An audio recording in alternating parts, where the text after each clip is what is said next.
Everyone, welcome to the first International Conference on Oceantraining and Education 2023. I would like to first introduce you to the organizing and scientific committee. So, myself, Mario Gaitan from Ghent University, and we have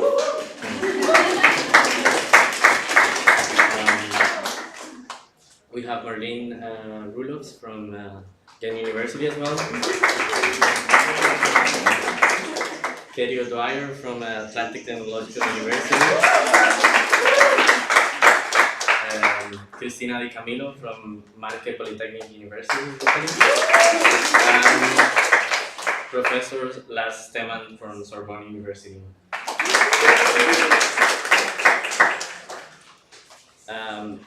We target for this conference 90 participants. There were some cancellations, but we still are around 80 people. And we have a variety of different stakeholders. We have bachelor, master, and PhD students. We have marine scientists. We have teachers and professors. We have program coordinators and administrative staff. We have marine protected areas representatives. We have people from governmental institutions. We have people from NGOs. People from UNESCO as well, and other non-academic stakeholders. And the program, as you may have seen, it's full of full and flash presentations. The full presentations are going to be 12 minutes long, plus 3 minutes of questions, and the flash presentations are going to be 3 minutes long, with 2 minutes of questions. And we divided the conference into 5 different thematic sessions. Today we're going to have 2 of them. The first one on international ocean education, and then we're going to have an introduction by Professor Vanreusel from Ghent University, followed by the and then we're going to have the second session on Blue Digital Learning Resources. And as a keynote speaker, we have Cláudia Delobel from UNESCO. Tomorrow we have 2 sessions as well. We have early in the morning, we have the one on education and training in the blue economy. And on this session, we have 2 keynote speakers, Paula Kellet from the European Marine Board and Lucía Lagaflago from CETMAR in Spain, in Vigo. And we have a session as well on ocean science, education for sustainable development, and Katja Enberg from University of Berlin will be presenting online. And then on Wednesday, we close the conference with the last session on ocean literacy in a changing blue planet, where we have Francesca Santoro from UNESCO as a keynote speaker. Tomorrow as well, we have from 3 to 5, 5 different workshops. All of them are going to be simultaneous, so you can only attend one. One, it's called Pick and Mix Reusable Learning Objects by Sean Duffy from Atlantic Technological University. Another one called Dive In. It's a design dash from Orla Schedule, Atlantic Technological University. Then we have a workshop on how to make blended teaching super fun and exciting from Ben, from the from the KDG University of Applied Sciences and Arts. Then we have an ocean data management workshop as well from Mary and Charlotte from the Flanders Marine Institute. And we have another one called a dynamic pan-disciplinary framework for integrated concepts of sustainability across the curriculum from John Ballimore from University College Cork, Ireland. Then some more practicalities for tomorrow for those who register for dinner. It's gonna be from 7:30 to 10 at Woost. The address is there. You should have received it, I think. Otherwise, I can send it again. And then I just put the map so you can have an idea more or less where the place is. The museum is here. This is where we are, and the place it's kind of on the other side of the. Again, it's quite small, so it's okay. It's still like a half an hour by public transport, 45 minutes walking apparently. And then visit to the museum. I sent an email where you had to register for a guided tour. It was very short notice, so a lot of you were not able to make it. But anyway, so we have already 2 guided tours for those who register. And for the people that did not register for the guided tours, you can still visit the museum tomorrow on your own from 5 p.m. But you just need to register at the reception. But please go register because the project will. You don't have to pay, but you still need to register for the visit. And then we are thinking on the next conference. So if there are any volunteers, we will be happy, of course, to talk about it. So come to talk to us, to any of the organizers, and we will be happy, of course, to talk about it. Social media, this is where we will be posting things on Twitter, on the Marine Training Twitter, then on Instagram will be through the IMBRC account, and then if you use any hashtags, please use Oceantraining 2023. And finally, this is the Wi-Fi password for the University Museum. It will be at the back of the room where the coffee is as well. And the toilets are to your left. So that's, I think, the most... Wait, did I do it? Yeah, the toilets are to your left, and thank you very much. Now I give the floor to Professor Lars Stemmann, that he will be chairing the first session. Good afternoon. I'm very happy to see all of you here, and I'm very happy to see that there is a lot of young scientists and educators in Europe willing to join and discuss how education in marine science could or should go. So I have two jobs here. The first one will be to introduce Vanreusel, which I will do now. And the second job is to keep track of the time and also to guide the question tours, if there are question tours.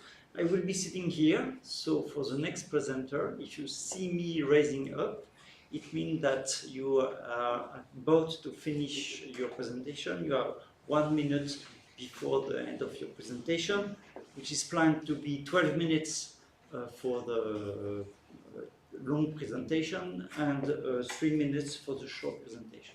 So now I want to introduce you to Anne. So Anne, she's a permanent academic staff at Ghent University since 2000, and she is leading the Marine Biological Research Group since 2014. And she is really involved into European networks in research and also in education, and these international networks are also European networks. So she's teaching both at the bachelor and at the master program. She's teaching a wide range of courses from biostatistics to marine ecology, and she's responsible for summer schools and the organization of internship. She is also responsible for the inter-university master program in marine and lacustrine science and management here at Ghent. And finally, she's also involved into lectures in the Erasmus Mundus IMBRC program. And that's it. Anne, time for you. Thank you, Lars. Thank you, Mario, for introducing and organizing this conference together with your colleagues from the Oceantraining project. And I'm happy to be here today. It's my honor and my pleasure to introduce this Oceantraining Symposium on Internationalization and Digitalization. I'm happy I pronounced that last word correctly. It's a, how do you say, tongue twister. Okay, I do not have to explain this audience the importance of the oceans or of marine ecosystems, and of course the impacts they undergo at the moment. Now, coral reefs, as you can see on this beautiful picture, is one of the ecosystems that is maybe most reported on in the popular media. So there is a great awareness on coral reefs, and of course nobody wants to lose the Great Barrier Reef. So it's obvious that it is important that there is lots of communication in this. However, there is more than coral reefs only. Of course, our oceans are vast, and there are no real borders. There are some barriers, but it's a vast environment. And of course, the impact that our oceans are experiences also have no borders. So most of the problems are taking place on a global scale. Again, I don't have to introduce you those problems, how increased atmospheric carbon dioxide emissions and the related climate change effects are causing major shifts in temperature, oxygen and pH on a global scale. You also see the predictions in red, which are especially for temperature and pH alarming. Now, ecosystems are important for ecosystem functions, such as primary production, biomass production, carbon flow, which is translated in ecosystem services such as climate regulation, food, and carbon sequestration. So it's important, and for those reasons, it's obvious that initiatives such as the United Nations Decade of the Oceans are highlighting the need to manage our oceans preferably in a global manner. The consequences of human impact are not limited to the oceanographic or environmental or biological level. They also have a direct social impact, which translates economically into fisheries, tourism, health, and so on. And so, for example, some estimates says that oceans provide 16% of animal protein food to humans and contribute 63% in financial terms, if we actually can express that or wish to express that. Now, SDG 14, the Sustainable Developmental Goal, refers to various pressures and activities from pollution to fishing and the need for protection, education and research. So obviously, not only climate change is impacting our oceans. All these pressures lead to, for instance, loss of biodiversity, which is shown by these figures based on a paper by O'Hara et al. As one example. So it shows how loss of biodiversity is indeed a result of different human activities, but also it has an impact on important ecosystem functions, in some areas more intense than in others. However, I always want to give this hopeful message as well. There is, of course, evidence that rebuilding marine life is doable. It remains a challenge for humanity, but it's doable.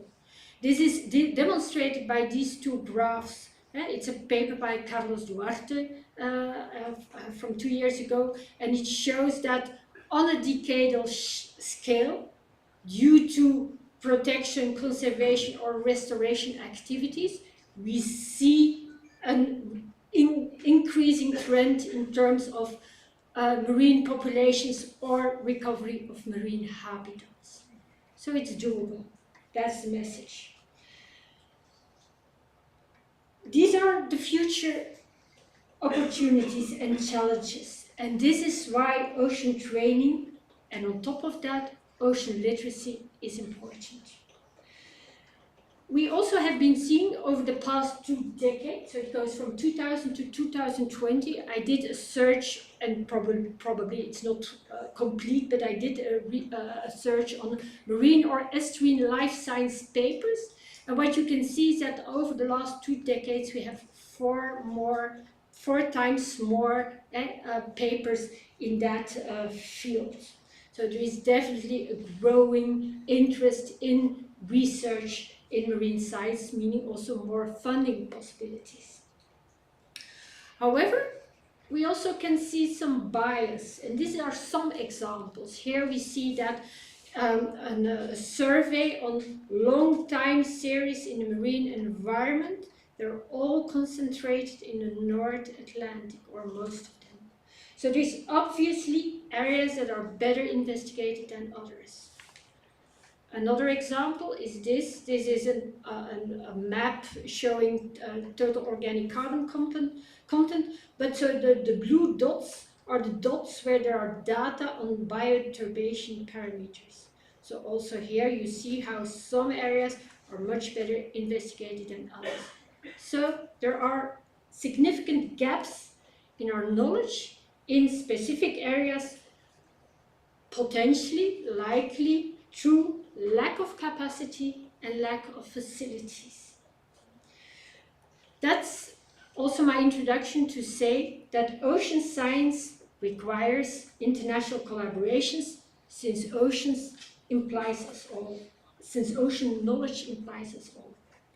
It's also only relatively recent, in 2004, that the importance of ocean literacy was identified based on those 7 principles here. I don't going to read them all, but the ocean made the earth habitable, the ocean supports great diversity, and the oceans and humans are inextricably interconnected, and oceans remain largely unexplored. These are some of the 7 principles which are indeed identified. It's again, there are people in the room that are have much more expertise on this than I have, but this as a guideline to identify an ocean literate person. Now, it's also the increasing efforts to promote ocean literacy fall together with international efforts to protect not only areas within the exclusive economical zone, but also in territorial waters beyond national jurisdiction. OSPAR is one example, is a mechanism by which 15 governments and the EU cooperate to protect the marine environment in the Northeast Atlantic. So it's a nice example of international collaboration beyond national jurisdictions, beyond areas of national jurisdiction.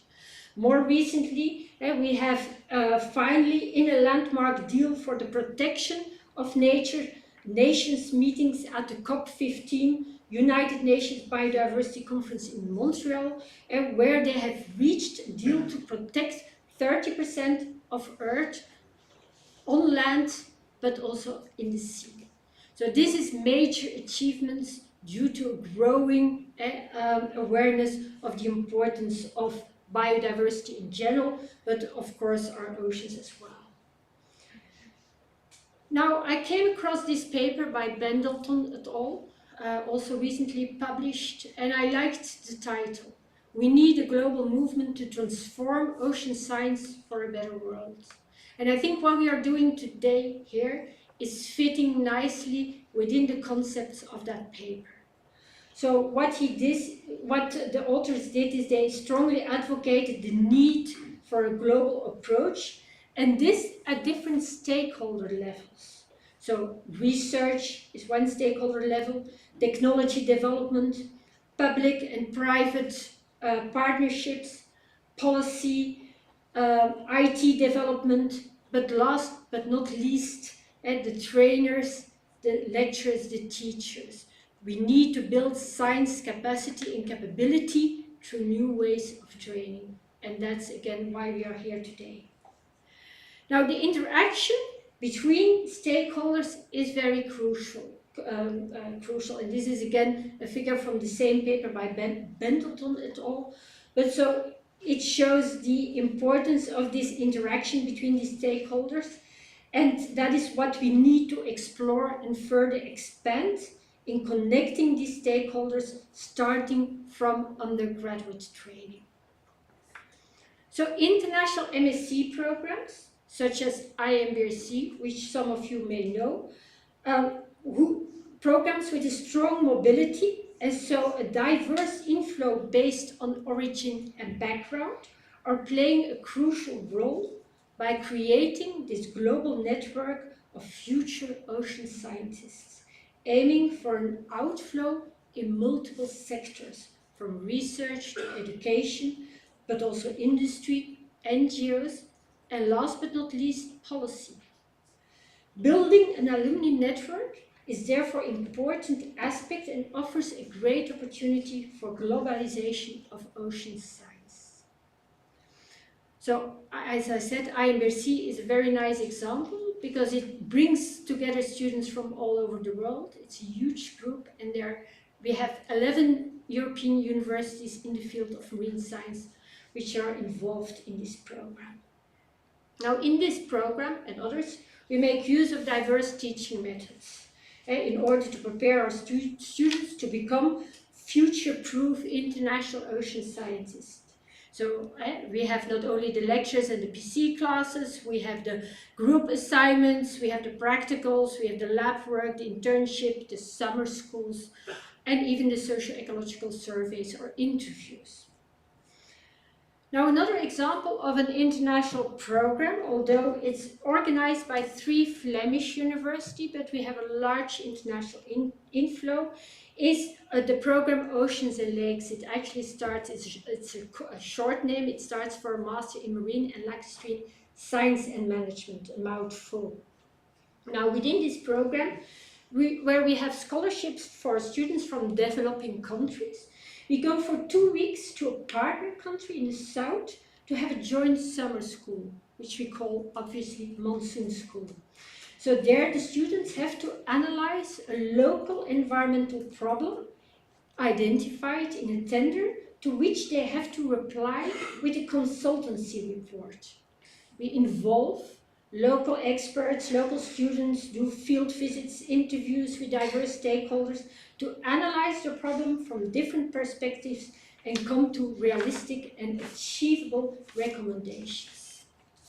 Now, in addition to pure life science courses, such as oceanography, marine ecology, environmental modeling, the students also get courses, the same in IMBRC, on law of the sea, but also on the general principles and mechanisms of governance and policy in development and cooperation. And here their lecturers use historical perspectives to understand science policy interactions in terms of threats and opportunities. In summary, these international programs offer many opportunities that are not offered by regular programs that we are, at least here at Ghent, used to. So mobility is important.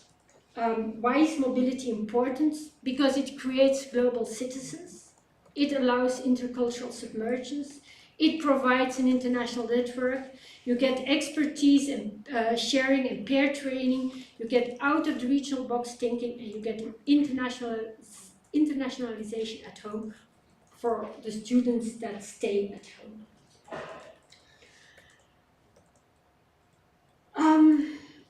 COVID has changed a little bit the way we look at education now. And this is what for us marine science was, or training in marine science was.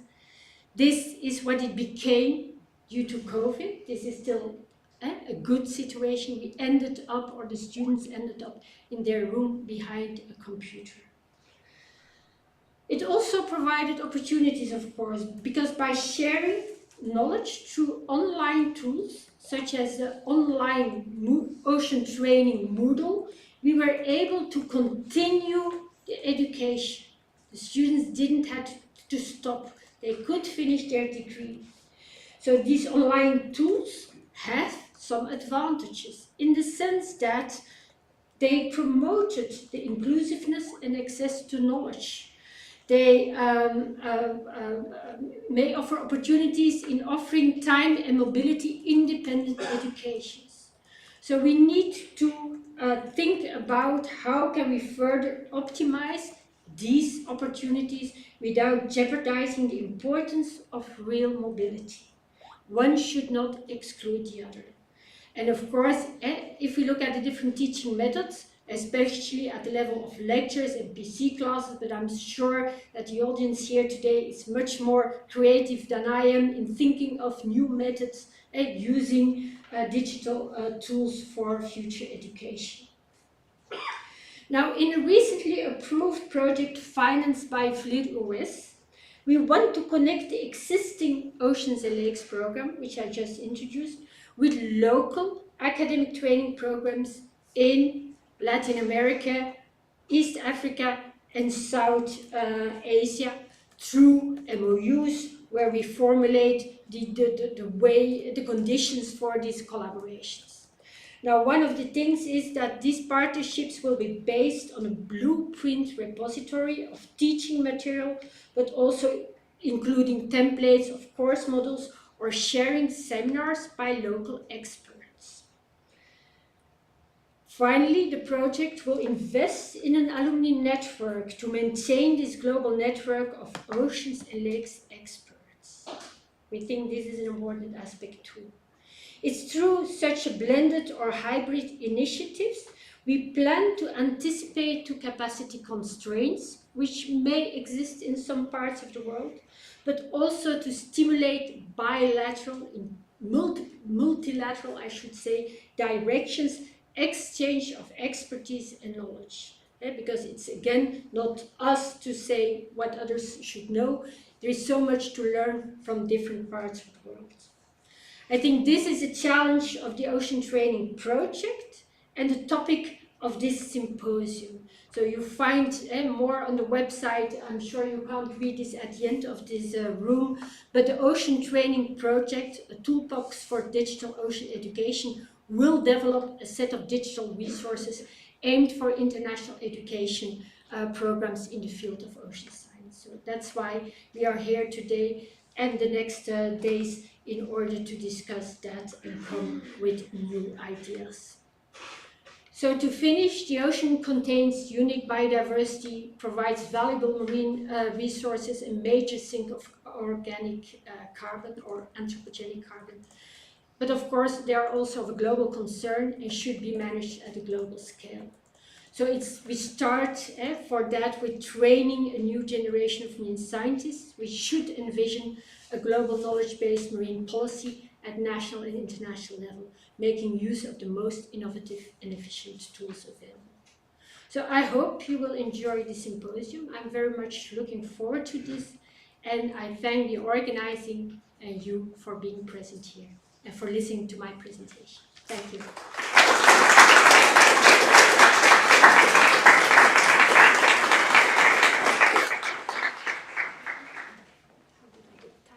Yes, perfect with time. I know there is a team, there is a micro for the public. So we have a few minutes time for questions. So please, if you have questions, you can ask to Anne. Yes, there is one question over there. I might not need a microphone. Thank you, Anne.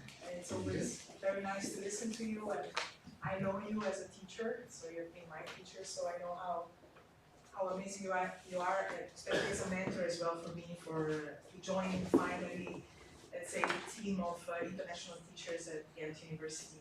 And I actually wanted to ask about the Integrate project. I think it's an amazing tool, it's an amazing network, touching 3 different continents, if I remember correctly. You know, I am a Cambodia representative here, and we know that our colleagues there have a lot of needs to improve, especially to get access to new pedagogic material. So I wonder how hard would it be to get others on board, or at least give them access. Of course, I guess all this material is in English, so do you have translators on site? How do you create that? No, indeed the project is in the first place for master students, so assuming there is part of the education in English. It's a new starting project. We have some budget for it, not too much budget, but I think what I wanted to share with this audience today, that this might be a way forward to get other countries on board, which may not be present here, or which also may not be present in some of these international programs. I was recently teaching extreme environments to the students, this international student group, where one of the Kenyans was telling me, we have so little opportunities in Kenya to do offshore research. And I was asking, okay, what should happen? And he said, yeah, you should invite us in those projects on board to go at sea. And we have these international campaigns going along the East African coast to explore the areas, but no locals on board. This is one of the opportunities. So what I just wanted to stress with the example of integrate, and yes, there is of course room to widen up the consortium with which we will start, and the people that are behind the project are present here, so you should definitely talk to them. But that is what I wanted to stress with that specific story, and I'm sure there are many other stories like this present in this room, but I just wanted to share in the context of internationalization and digitalization, that we shouldn't forget those parts of the world to involve in this ocean training initiatives. There is a room for one more or two event questions.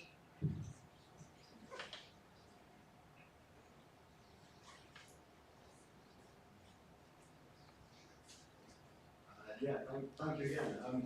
I was just kind of curious as to how you found the marketing in such an international context, and sort of how you're reaching these developing nations, and has it been difficult to sort of internationalize that? Yeah. You know, I was not from the very start again. So we have this to take as an example, but I think it applies to some it also applies to IMBRC and to other Erasmus Mundus projects. It all starts with scholarships for people from developing countries. And what I'm convinced of is that it starts from the individual. You train people here, not to say that here the education is better, but taking a person away from its environment, getting submerged in other experience, you learn so much more. It also counts for our students going out so the international mobility is so important. So we have this network of alumni from developing countries. Most of them go back and become drivers of change in their country. They become professor, lecturer, members of institute, or they go into policy. And that's the network where we have to invest in to keep them on board and form that network. It may be idealistic, but it works to some extent. We have been organizing such alumni events. So it starts from the MSc training. I do believe these scholarships are so crucial. We have plans here, but yeah. I mean, it's just important that policy remains aware of how you can, with small money, make a difference not only for the life of people, but for a whole domain in those countries, and how you can keep the links. Because if I still have 2 minutes, what happened is that in the past we had PhD scholarships as well. So the most motivated or best students could continue in a PhD. And so those PhD students are my colleagues that we still collaborate with. But these PhD scholarships were cancelled. And so now they're going to, which I think is fine, to Germany, to the US, to Japan to do their PhD, but we lose the connection. So I think what I'm trying to say is, from a policy point of view, it's actually important to keep that connection through PhD scholarships.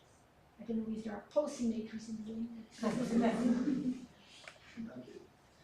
Thank you. So the next talk is on Skype, because the person.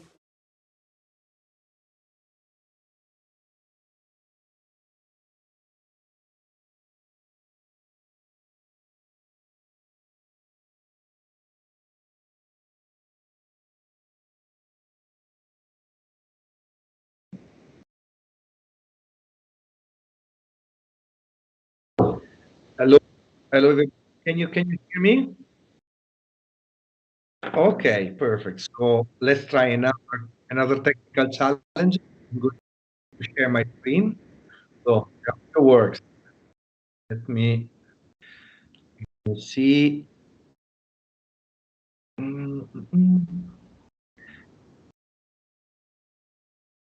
Okay. Okay. There we are.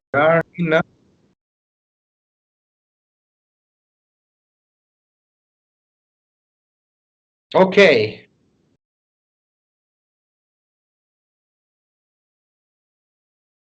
It is okay? Good. So good morning, everybody. My name is Massimo Busuoli. I am the director of the Norwegian University of Science and Technology Brussels office. I've been asked to present to you a new initiative that we started in collaboration with Aix-Marseille University as coordinators and other 13 different universities in Europe, which is the launch of the European Ocean Research and Education Alliance. So, let's start from the political context. We live in a moment in which there is a need for awareness as regards the threats over the ocean, and we are a system of research that needs to take on fragmentation in ocean science and technology communities to address the global challenges facing the oceans. And there is a weakening of scientific collaboration as a result of the COVID-19 pandemic. There is a new renaissance in the willingness of the system to collaborate and achieve common results. You know that in 2021, there has been a lot of initiatives started as part of the global and EU agendas, like the launch of the UN Decade of Ocean Science, the European Climate Law and the Green Deal, the Starfish mission that is currently running under Horizon Europe, the Blue Economy Strategy, and recently also the Sustainable Blue Economy Strategic Partnership. There is also a renewed attention for education and research in enhanced integrations through a Blue Erasmus Plus, and we expect in a couple of years to also see the raising of a new kick of the European Institute of Technology related to marine sector. So we achieved in our initial proposal a lot of political support from the European Commission for an initiative arising from relevant stakeholders. So we basically inspired by successful initiatives happened in the energy sector, which is the European Energy Research Alliance. We wanted to propose an alliance that aims to facilitate the ocean research community working together and contributing to achieve the implementation of the various agendas that are currently running, as I already mentioned.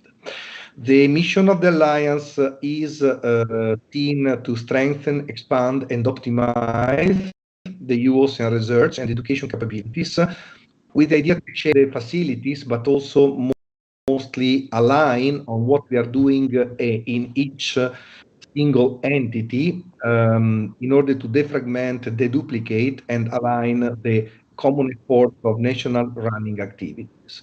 The key principles for the activities that are part of this alliance are the idea to promote the interdisciplinarity in the field of ocean science while engaging with society at large.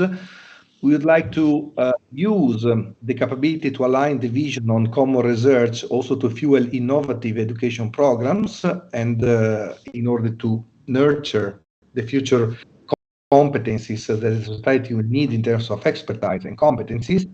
And we would like to bring together cutting-edge research and key technologies, overcoming barriers between the various fields of science and technologies.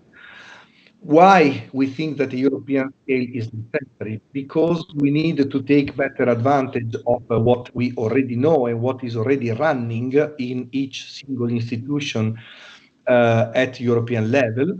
And the idea, as I already said, is to avoid fragmentation of resources in order to, if you want, even make faster the convergence to finding possible solutions in solving the challenges posed by the future of oceans. There is, to achieve this, the need to share expertise between the marine universities and disseminate best practice in marine science across Europe. And we would like to share the experience between policy organizations in order to harmonize policies in Europe for sustainable development. What is the proposed solution? EUREA would like, as said, to facilitate the European ocean research community working together and reach the various goals that I already explained, like contributing to Horizon calls, to the mission, and also to the upcoming Kick Ocean. And basically, we would like to propose the launch of several joint programs, which are initially nurtured on voluntary basis by the participants, and they are open to everybody. That's important to mention. With the idea of emphasizing three key principles: the interdisciplinarity in the field of ocean science, the research to fuel innovative education programs, and the willingness to bring together cutting-edge research and key technologies.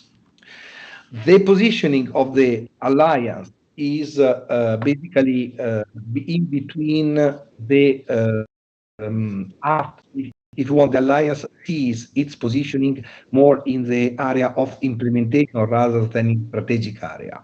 We see as elements of inspiration for the activities and the programs of EUREA, important activities like the European Marine Board, the JPI, the current strategic partnership on blue economy, because basically these are the initiatives that are driving the strategic agendas together with the industries that basically can inspire on the directions to be taken by the research to impact even economically at European level. Then, with this element as inspiring guidelines on the priorities to be driven by the joint programs will be designed inside the alliance to then be exploited in impacting through specific projects or specific activities in the various goals of activities like Horizon Europe and the KIC itself. The alliance is organized through a three-layer governance. There is the steering committee, which is composed by the founding members, high-level representatives at the level of vice rectors or rectors or of CEOs of the companies, and by an executive committee, which, if you want, is a second layer, but in reality is the first strategic layer, which is the layer who decides and harmonize the strategic choices on the areas that the alliance is going to cover. The executive committee is seen to be supported by a secretariat and will launch, in collaboration with the secretariat, the various joint programs where the activities of alignment and collaboration between the different players that are going to join the alliance will be designed. The current structure, if you want, is something like the executive committee that proposes activities, the secretariat that implement what the executive committee decides, and support the creation of the joint programs that we discussed before. These are some of the themes on which we are starting reasoning about launching the joint programs. You see climate and ocean, you see the digital twin of the ocean, marine pollution, biodiversity, exploration, aquaculture, marine law, social science and oceans, etc. These are the initial topics on which we are starting building the first three joint programs that we would like to launch in the next 2 years, to test the model of collaboration and to see how we can build together the way we can ameliorate the dialogue and the overall research community around the ocean sector. For example, one of the first joint programs we are currently reasoning to start is the one related to aquaculture, together with the joint program on biodiversity. And we are starting designing them in that period. We expect the alignment of activities inside the various joint programs to be inspirational for all specific research-based education activities. So basically, we expect the aligned research activities that we're capable to design to be inspirational points for new educational processes in order to nurture the new generations of ocean researchers. But what are the joint programs? What is the kind of cooperation that we are aiming for? Basically, we would like to harmonize the existing research programs. We don't want to build anything new, rather than knowing each other, understanding better what we are doing, and trying to have a better exchange of information, have an exchange of personnel, but more importantly, design jointly a strategy to tackle new or existing research questions. Because there are too many topics for a single institute, we need to avoid fragmentation, and we need to ensure complementarity of programs, especially by agreeing who does what and possibly results. Of course, today we basically manage our collaboration on exchange of information and exchange of personnel. We think this is insufficient and should be complemented by the possibility to design together common strategies to better align and drive our activities which are run at national level. Of course, as a future vision, we think that a possible breakthrough for the Alliance, but is not for now, could be also to arrive to share infrastructure and other facilities, and why not building new facilities owned by multiple institutes. The timeline for the Alliance. The Alliance has been launched on the 8th of December 2022 at the European Parliament with the support of Maria da Grazia Carvalho, European parliamentary, and also the political coverage of Commissioner Gabriel, which really spent excellent words in terms of expectation from the Commission for the future, expressing her support on the alliance itself. We are in dialogue with the European Commission to continue our collaboration dialogue with them in order to drive the activities of the alliance in a direction that can also be fruitful for the European system. As you can see, we expect for the next year and a half, 2 years, to launch at least 3, if not 4 joint programs. Then we will have a midterm evaluation, and after it, with a refinement, we can launch extra 4 joint programs. And after 3 years, we'd like to have a common evaluation to understand if it is worth to continue or to stop the attempt to structure ourselves as a European community in a better way.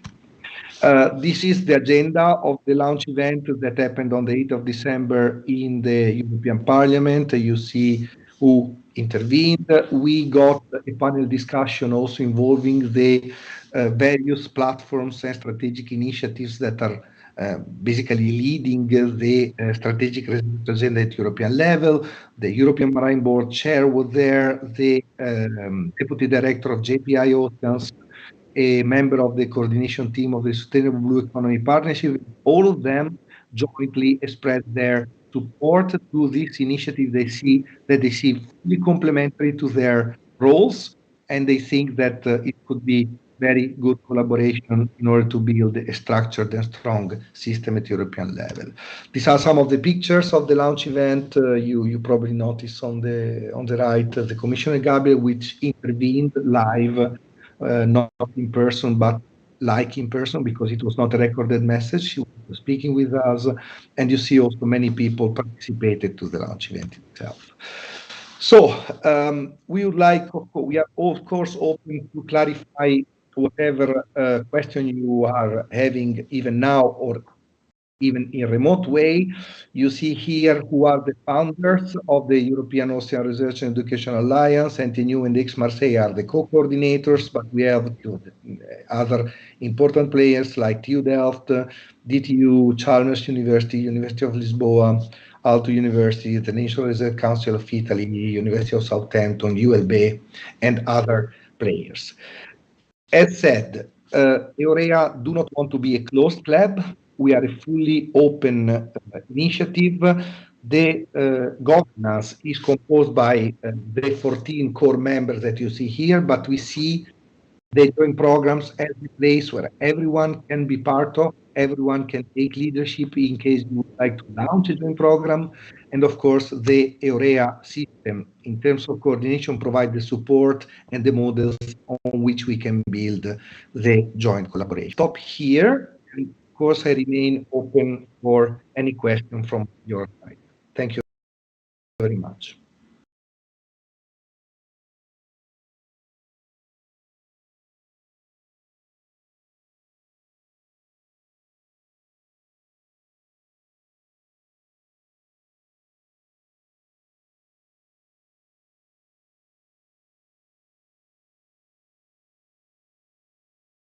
Yeah.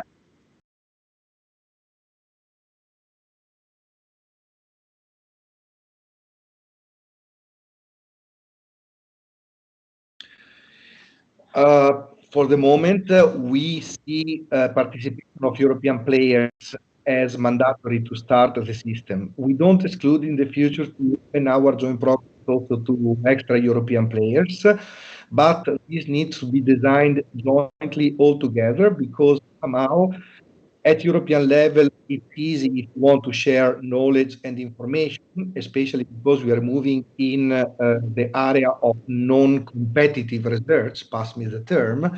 But in any case, every time you add extra EU players in your collaborations, you need to take care about protecting the knowledge that, of course, we all share. So this is, if you want, in the mind, is not for the immediate setup, but we can mature in the future altogether.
bringing ocean scientists and educators from informal education together to network and exchange good practices. We have regional seas groups, which most active ones are from the Mediterranean and the Black Sea, and we are involved recently into several funded projects, of which one is called Ocean Literacy with All, a program for the UN decade, where we are really trying to strengthen ocean literacy on a global scale with a large group of people who have been involved in this business for a long time. And I think Francesca Santoro here, you were here on Wednesday morning, will probably tell you much more about this program. We have also been involved in bringing ocean literacy into water sports and into schools, and that is what my presentation is about. So since 2020, we have been we took part in a consortium called EU for Ocean Coalition for Ocean Literacy, an initiative funded by DG Maritime Affairs and Fisheries to bring together organizations in ocean literacy together, but also youth, and to support teachers that want to bring the ocean into the classroom. So the main mission of Europe here is to make Europe more blue, and they invested some money in that. And that is quite new, because ocean literacy has not been on the agenda in policy for a long time. So we are actually seeing some developments here where they're investing small bits of money, a couple millions, into bringing ocean literacy to the public. So when we started, we already knew that the place of the ocean in schools was quite minor. Schools here, I'm talking about secondary schools, primary schools, and kindergarten. So we are not working on a university level here. We did a curriculum analysis of 9 countries to see where is the school mentioned in the curricula, science curricula, but also history, economics, sports, anything. And we came to the conclusion the school curricula reflect the kind of ocean blindness we see in society.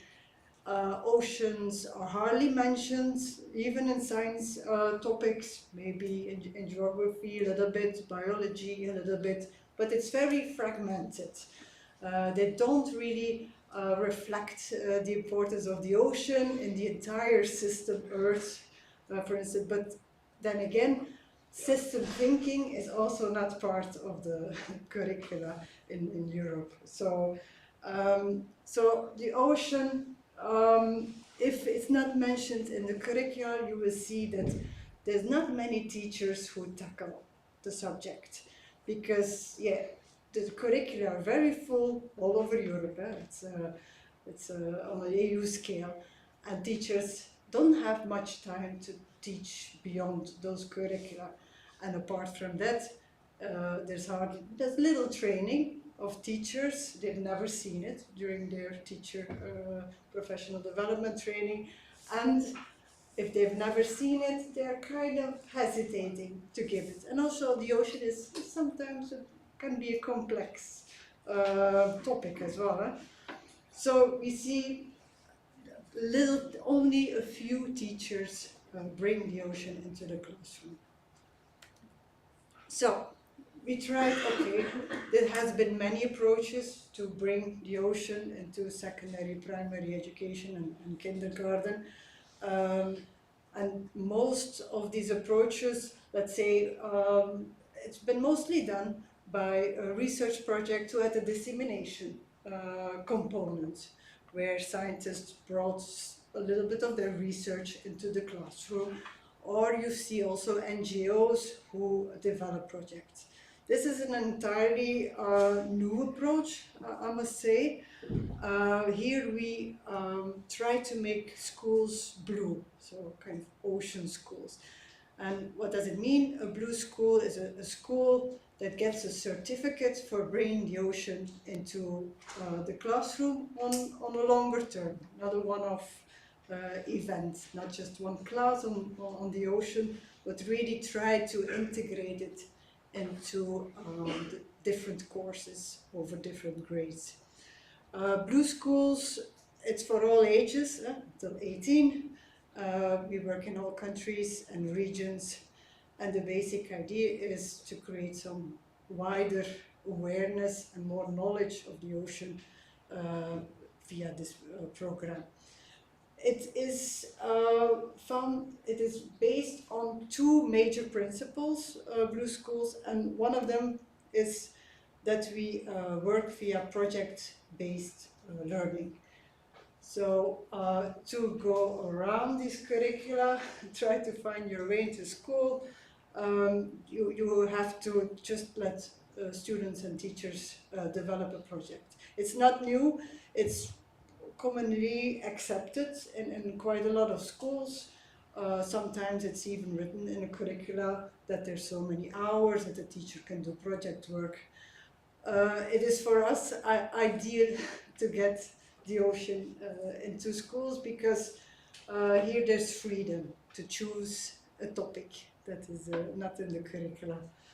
So the big advantage is that these topics, the students can actually engage more in real-life topics, because these curricula, you have to understand, these have been developed 10 years ago, maybe 20 years ago in some countries, so the topics that are in there are not aligned with what is happening today. So via project-based learning, this is possible. Another thing is that if students work on a project, they get more time to really delve deeper into a topic, and they also need to, at the end of their project, they need to demonstrate their knowledge on the project, and it's mostly done by, they have to develop something, an outcome, and that is like in a classical way, is a presentation that they show what they have learned, but it can be in a lot of other ways. So the learning becomes more active than just having your students sitting passively in a chair, listening, absorbing. Here in a project, they actually have to do things. When they have to do things, they also learn other skills. In Blue Schools, we really work on skills like creativity, collaboration, digital skills, communication skills. These are quite important. So the second foundation of a Blue School is the concept of open schooling. Open schooling can be in terms of location. You don't learn in the school, but you learn outside, at the beach, or at a university in a lab. It can be in terms of the topic. You're open to choose a topic outside the curriculum, but it can also be in ways of the method. The method is different here, what they're usually taught with. So it can be more virtual learning or e-twinning. And another thing is we really try to get them open the school towards companies, organizations outside the school. So the learning is not only inside the school, but it has to be in collaboration with others. And here we are tackling one of the gaps that we see now today is between schools and ocean professionals. How do we engage students to become an ocean scientist, but also to take part in the blue economy, to work in aquaculture? How do we do that? We have to make them aware of the professions before they choose which training they will follow. So for us, that's a big step. In some countries, they make students aware of what careers are happening, but in other countries, there's really like nothing, no information is shared. So in Blue Schools, we want that if there's a constant collaboration with companies outside the schools, this is possible. And we want to create local school ecosystems where school can really rely on these partners to do activities in a company or at the university, and the university or the company, they give back also. They provide expertise to the teachers that they don't have. So you we want to have more long-term collaborations between schools and external stakeholders. A third one is that in Blue schools are, we see them as agents of change and sustainability. An agent of change is somebody who sees a problem, learns about it, and then tries to find a solution and goes to action. Yeah. So education for sustainable development becomes very important in a Blue school, and also to motivate students. They can think on global problems, European problems, but they want to do. If you want to do something, you have to do it on a local scale with these students. So that's why building this community is very important. Voilà. So just a wrap up what the foundations are of Blue schools, and some examples. Maybe I will skip the examples and just say quickly that we only started in 2020. We had the COVID, so we lost quite some time. We have 150 schools now, as you can see, mostly located at the coast. So our main mission is now, how can we get schools here and here to work on the ocean? So important, they're all connected in a network. So these students, teachers really appreciate the intercultural exchange. We are not the only Blue School program. So there's on different levels Blue School programs. The only national Blue School is in Portugal, been running for 3-4 years, very successful, 300 and something schools. So we kind of copied how they worked and tried to do it on a European level.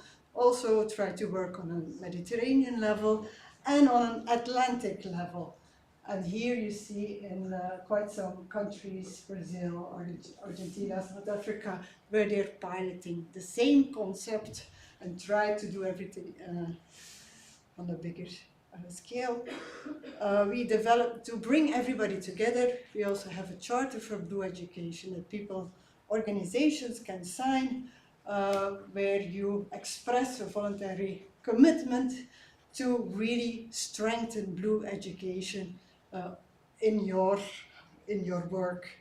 And I guess I have to end highlight how cooperation is crucial here to make a difference, because for the past decades we have been working on our islands a little bit, so we really now have to, if you want to get this into the educational authorities, we have to work much more close together. So I invite you to join EU4Ocean Coalition, partner with Blue Schools and support schools in your area.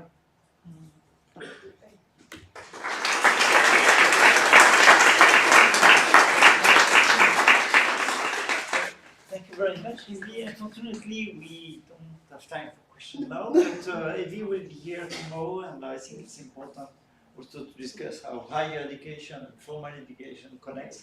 Yeah. And, but there will be time in the next days.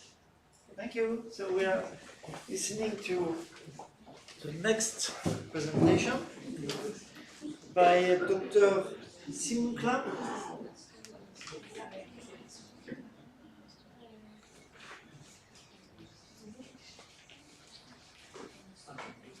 Thank you.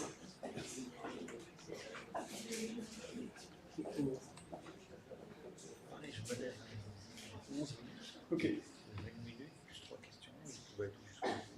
Deux, trois questions. Ok, ça marche. On va essayer d'être dans les temps. I'll try to manipulate it. I couldn't even get out anymore.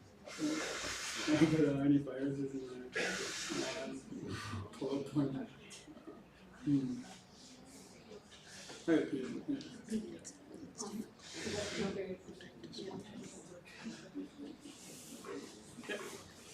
Thank you. Good afternoon, everyone, and thanks for having me here. And yeah, I'm gonna talk a bit on ocean, but also on climate education, because I'm talking on behalf of the Office for Climate Education, and I'm going to present to you a set of resources that is called Ocean in Cryosphere and Changing Climate. So I'm Simon Klein. I'm a science officer at the Office for Climate Education, based in Paris, and I'm going to start a bit with a little blurb on what the Office for Climate Education is. So it all comes out from like a international context of increasing concern about climate change and increasing recognition of the importance of climate change education, like collectively and globally. And the Paris Agreement stated Article 12, where there is this need of enhancing climate change education, training and public awareness. And so the Office for Climate Education was launched in 2018 after this kind of like international recognition. It also comes out with the SDGs, so mainly the 13th ones, but also the 14th with the life below water. And basically, since then, so we started by being sheltered by a French, French-based initiatives called La Main à la Pâte, sheltered by the Academy of Sciences in France, and now we're sheltered by La Main à la Pâte, but also we're Category 2 Centre at UNESCO, and we're also like an observing member at the APCC, meaning that the activity we do have a global, can get a bit further than just like Europe or France. The main activities and the main goals of the OCE, or Office for Climate Education, is to target teachers, and mainly teachers in primary and middle school, and mainly in developing countries. So you see the little figure there. We try to fit with 20% France, 20% Europe, and 60% developing countries in the kind of like goals we have every year, which is not that easy, but we've got one big inter-country project in Latin America, launched 3 years ago, I think, called ALEC. Another one that is launching like right now in Africa. And so why primary and middle school? Because in those countries, they are like the schools where education is, and in France as well actually, is recommended and obligatory. And after, like in high school, it's not like, there is a drop of of students. So targeting those like middle school and primary school is like a goal for like a mass education, let's say.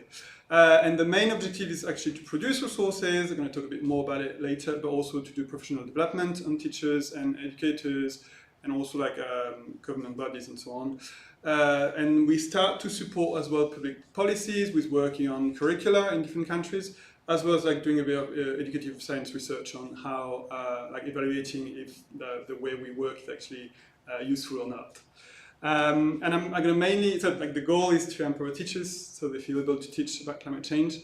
And I'm going to talk a bit more about one step that is like linking ocean education and climate change education, which is basically the ocean and cryosphere in a changing climate. And it all comes out from an IPCC special report called the Ocean and Cryosphere in a Changing Climate that was launched in 2018. And from that report, we developed a set of different resources, such as a summary for teachers, because as you all may know, the IPCC is a bit of a big chunk to read and to digest, and we tried to make it like easier and more like teachers friendly at least, and to get teachers the capacity to like train themselves. So here is in French, but all of those activities are in French, English, and Spanish. Some of them in German. Actually, those ones are in German. They're all free on our website, and they're all like shareable alike, or you can modify it and stuff. So that's the way we work. And so that's inside. And then you've got that one. So I've got one hard copy. I'm very sorry I didn't have the courage or the muscles to get one for everyone here. But I'm going to put that in the back of the room for the coffee break, and then that'll be a gift for the organizers. Here we are. In that one, so if you've got time and if you want, just go through it.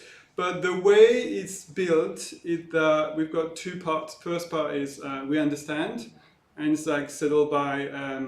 Actually, we work from what we call conceptual scenario, where we take all the different concepts from the IPCC report, and we try to make like a coherent kind of like set of resources, like a pedagogical path for getting all the knowledge kind of thing that we can get from the report.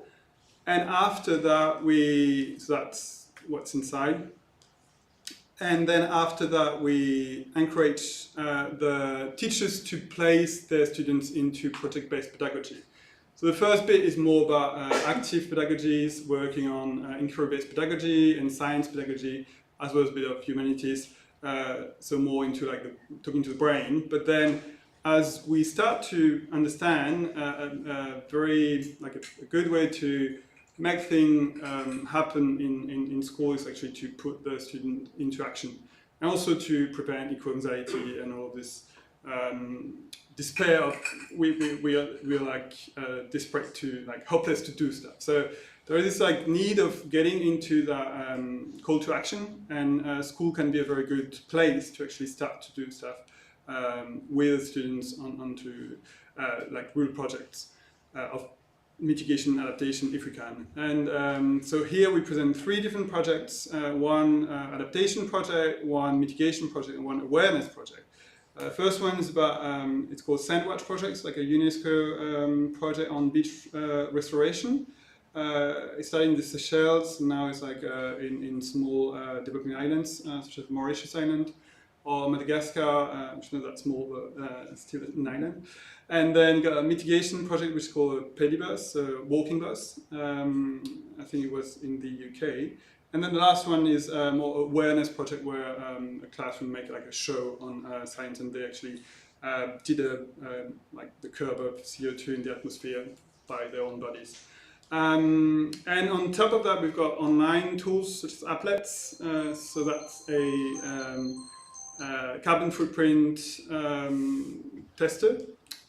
We've got also some like applets about the food webs, and this one's we've got a set of ones about the food and the ecosystems, marine ecosystems, such as this one about Antarctic. And then we've got a set of video clips, because we kind of like try to be the bridge between scientists and teachers. We're actually at Sorbonne University, so we like work closely with climatologists, and we've got a set of interviews where climatologists actually talk about their research, but also how they ended up being researchers.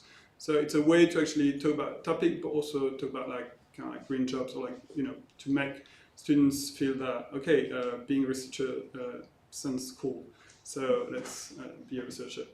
And we've got also like YouTube videos with like YouTubers, like science friend. It's all, those ones are only in French with subtitles, but it's like a YouTube format.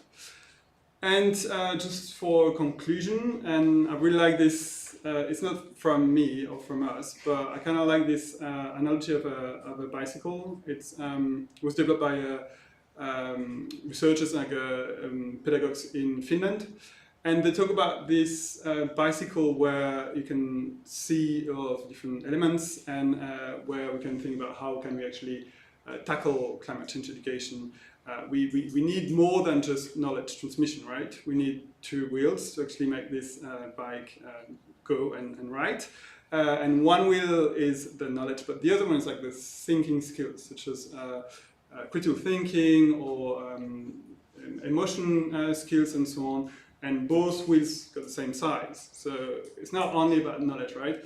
So, and to make those, like the bicycle ride, you actually need this pedal in French, I don't know the name in English, but anyways, you need action. And that's where we put the WEACT projects, and you've got also the identity and value and worldview, where we need like a better awareness of the teachers and a better engagement of the teacher and teaching community into their own, you know, daily life as well, to build that kind of like, you know, structure of the bike. Motivation participation comes with the seat, which comes also with like new ways of teaching, or like, you know, ludification and so on. And then you've got all of the like orientation, where are we going to, and the lights that we need to get are about emotions and hope. Not in that book, but in the book we did just last year about land and climate change, we did like an activity on emotions, and we start to work about eco-anxiety and how we can deal with emotion in classroom to get the students getting a better approach on that. And then you've got the breaks, and that's where we need all collectively to find ways to just, you know, get the bike ride as fast as it can, and we need to think about how we can reduce, you know, like cost and so on, about teaching climate change. And I think the same with ocean literacy. And I thank you very much, and that's a bit of a, you know, partners.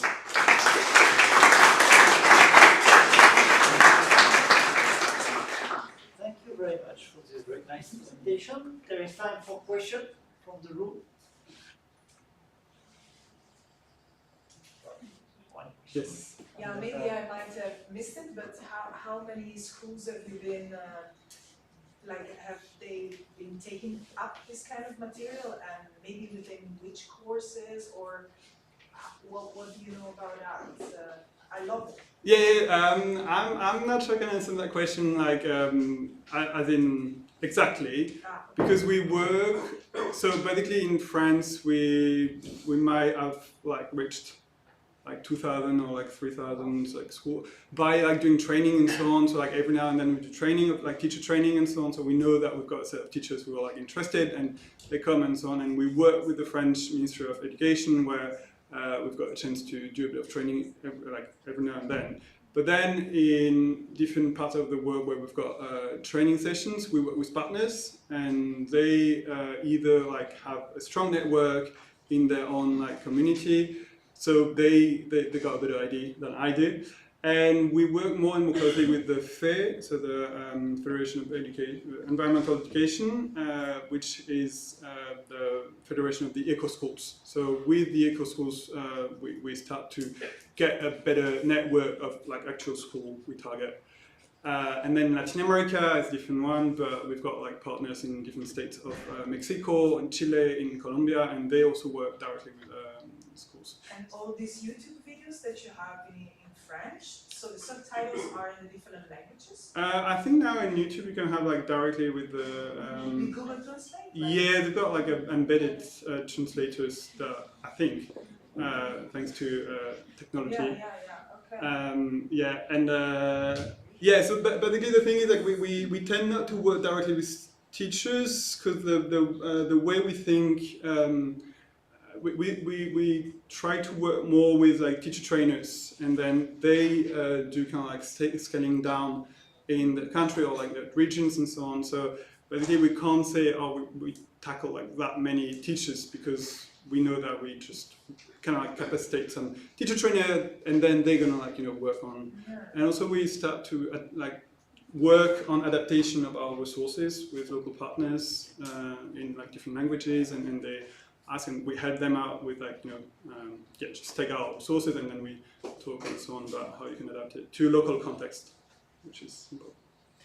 So thank you very much. We'll have to move to the next speaker. It was very interesting, and I can really see interesting discussions about the connection between higher and formal education again. We'll be happy to participate.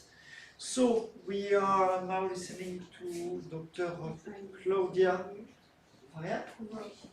Hello, from the University of Lisbon.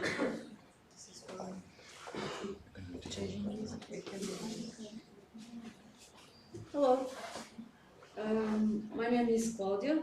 I came from the Institute of Education of the University of Lisbon, and I'm going to talk about an educational digital resource called Once Upon a Time There Was a Fish Called Cod. This resource was funded by the Blue Growth program from EA Grants in Portugal.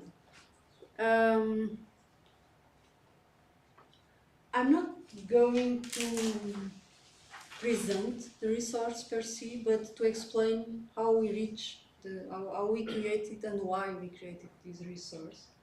And the problem that we want to deal was the fact that overfishing is one of the biggest threats to the health of the seas, as you know. Indeed, in just 40 years, many marine species, nearly 40%, is in decline. In particular, those used for commercial purposes. About 60% is fully depleted. And, as you all know, we should develop support and develop education initiatives related with ocean literacy and a culture of ocean conservation, restoration, and sustainable use. So, taking this in consideration, we know that Portugal has an historical and social relation to a specific fish species, that is the cod, okay? So, we are the world's largest consumer of codfish. We even call it faithful friend because it is present, always present in our diet along our history in many different facets of our history. But we also know that codfish suffered a very severe depletion in the last decades of the 20th century due to an extremely intense fishing effort with the appearance of the fishing trawler boats from many different countries. But on the other side, we, the Portuguese, have a particular and unique relation with cod fisheries. It is a very long distance fishing. We go to the other side of the Atlantic, to Canada and Greenland. We used to go Canada and Greenland, and our fishermen went for 5 to 6 or 8 months every year to fish these species. And we had fishermen from all over the countries, so it's a national identity that we have. And moreover, the fishermen were recruited through family connections. We have sons, fathers, grandfathers involved in this fishery. So we have the whole families involved in this type of fishery. Additionally, during the Salazar regime, that was a dictatorial part of our history, the traditional Portuguese cod fishing was maintained and encouraged. This was a very typical old method of fishing by line. They used very small boats, the dory boats, with only one man, which was undoubtedly more selective in the quality of the fish captured, but was much difficult and dangerous.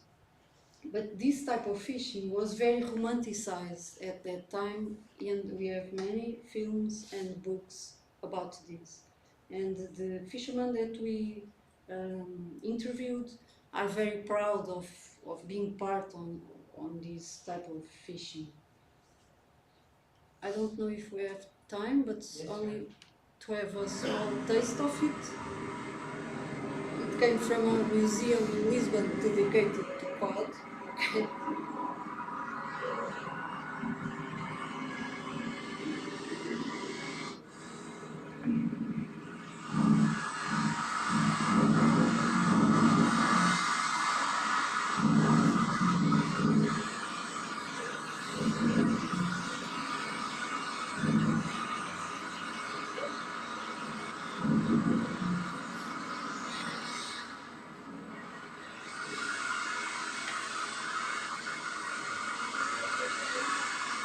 Okay, this is only to have a small taste of what they suffer. Our idea was taking advantage of this historic and social context and identity of the Portuguese to create a connection with the ocean and sustainability. Because we know that for a person to be literate about the ocean, he must understand essential principles and fundamental concepts, but also be able to communicate about the ocean and be able and have willing to make informed and responsible decisions about the ocean. And we also know that in general, for this type of behavior, the pro-environmental behavior, to occur, we all must possess environmental awareness, which will depend on knowledge, of course, but that's not all. We know today that familiarity and personal experiences, emotional involvement, influenced by extrinsic factors, such as personal values and intrinsic factors, personal values, and extrinsic factors, social and cultural issues, can influence the individual's knowledge, awareness, and predisposition to act in favor of defending something. We know that this acts as a bridge between knowledge and pro-environmental actions. So, using this, all the social and historical context associated with the Portuguese relations with codfish, we adopted codfish as a flag species, creating a resource that promotes a deep exploration of the history of cod fishing, not only to promote culture and in its various dimensions, historical, social, environmental, and technological even, but also to promote environmental awareness and respect for marine diversity and greater knowledge about the sustainability of the fishing resources in general. So, this resource is composed of testimonies, stories of people linked to traditional codfish that were interviewed with pictures of that time, descriptions of real episodes, to create this connection that we have and explore it with the cod.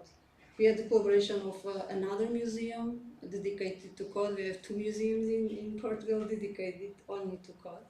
And of course, we create also didactical challenges directed to children, games, debates, podcasts, quiz, which allows the exploration of issues related to sustainable fishing, climate change, and its effects on ocean and preservation of marine species. Just to have an idea of it, all this material are organized according to 4 dimensions that we think they were useful.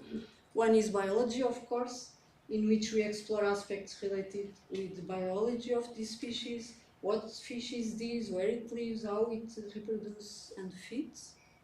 The other is history and culture. Who were these fishermen? What were the reasons for going to this type of fisheries? For this long distance fishing, the activities of the women that stayed at home when the men get out.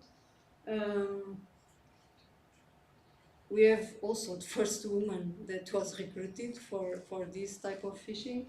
Life on board, the routine on board of these fishing vessels, what they eat, what they do, the dangers they face. And finally, the fisheries and sustainability, the fishing gears used, the problem of overfishing, measures to have a sustainable fishing, climate changes, and so on. This resource, since it was published, it was visited in the first month for more than 2,000 times. We don't know who were those persons that go there. It seems that the social media is very interested in, when we talk about a resource about the code, they all say, oh, the code is essential in Portugal, so we want to talk about it. Of course, we are going to test it with some schools. We already started with that, mainly from places with a greater historical affinity, because the schools asked us to help them to use this resource. And we are also developing a teacher's course on creative writing, because of the stories, based on this resource. So this is not an international resource at the international scale, it's a local resource, but our idea is to explore our local culture associated with some issues related with the oceans, and use this to create local resources that could be explored by all people, not only schools, but in familiar contexts, or someone interested in this type of aspect. I don't have the results of this exploration with schools, so probably in the next conference, I don't know. So thank you very much. It's only to present.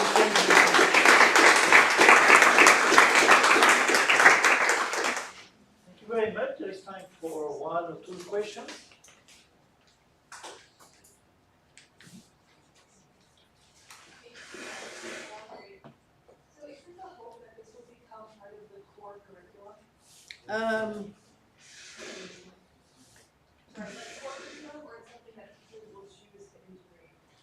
The teachers must choose to integrate. It's not part of the core curriculum. We don't have that power in the Institute of Education. We only work with teachers and create resources that they can use and help them to use, but I don't believe it would be part of the core curriculum. No. This one question for the lady. Okay, in what ways did you include the fishing communities when you designed this project? They were interviewed. We talked with them. We discussed all the aspects related with the boats and the routing in the boats. And of course they know that we were creating this type of resource. They are very old men, but they agreed to contribute with their information and their experience, own experience for this, and they want their not a son, but explore it in the schools. They talk about it. Okay, thank you very much. There will be 3 more flash presentations, then there will be time for the questions that I could not take for Dr. Cláudia. So now we are having a flash presentation of Keast from the University of Exeter.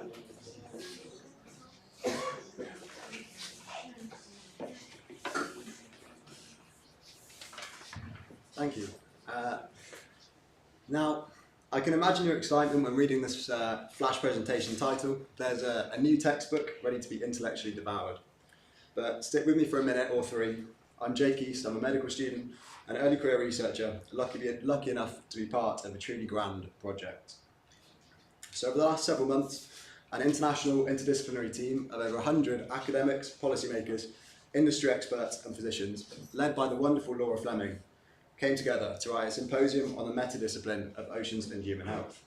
It was fine-tuned by this cohort of editors to ensure a comprehensive review, and we also undertook a horizon-scanning analysis of the oceans and human health discipline. It's aimed at high-level undergraduates and graduate students, as well as the wider OHH community, and I hope that this whets your appetite, making you consider the profound changes that we need as we interact with the oceans to preserve health on a planetary scale. But what's the connection? Humans, oceans, health.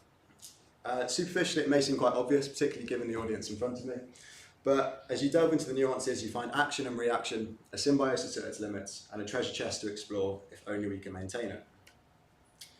OHH is a relatively new meta-discipline, but it's an important step towards realising a One Health vision for the future.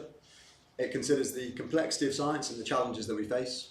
It draws upon a vast transdisciplinary team, and also takes into account the wider picture, which is something I'll touch on shortly. Importantly though, it's exciting, dynamic and current. If we look at where we are now, it's the first International Ocean Education Conference within the United Nations Decade of Ocean Science. But what about the book itself? So titled Opportunities and Impacts, the textbook's positive front encapsulates the physical, technological, social and cultural aspects of oceans and human health. It gives in-depth review as to seafood and aquaculture industries, data collection and forecasting, marine natural products such as biotechnologies and drugs, renewable energies, health and well-being, and many more.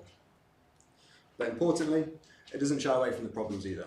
The negatives in need of rapid address and remediation, offering insight and update as to the current state of climate change and extreme weather events, harmful algal blooms, ecosystem service depletion, antimicrobial resistance, and pollution, again to name a few.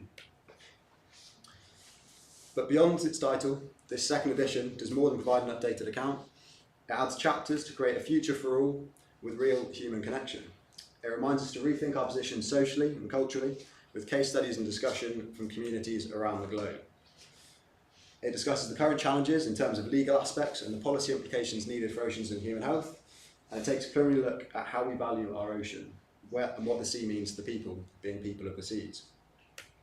So a very short presentation, but available in the summer of 2023 as an ebook, as a hardcover and as individual chapters from Elsevier. We hope it will be useful for everything from module and course procurement to community education projects. If you have any questions, again, please don't hesitate to ask or reach out to me via the contact above or the QR code where other information is available.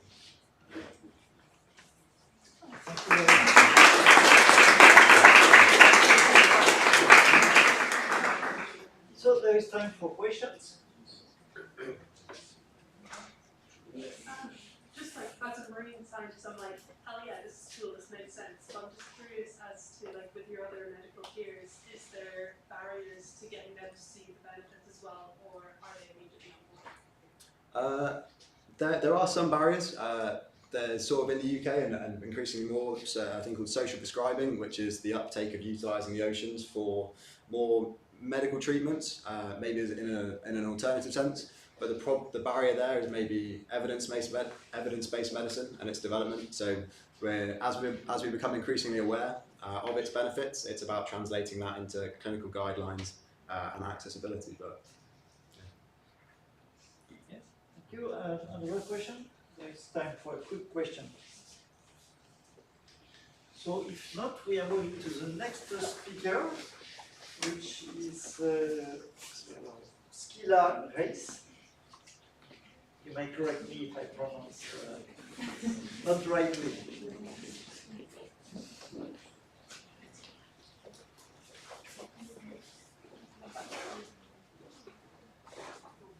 Okay, hi everyone, I'm Skylah Reis. I am a second year IMBRC student, and today I'm presenting From Anchoring to Aquaculture, Engaging Young Women in Ocean Sciences by Teaching Traditional Maritime Skills. First, a question for the audience. Raise your hand if you've heard of Nantucket Island. Okay, more than I would think, okay.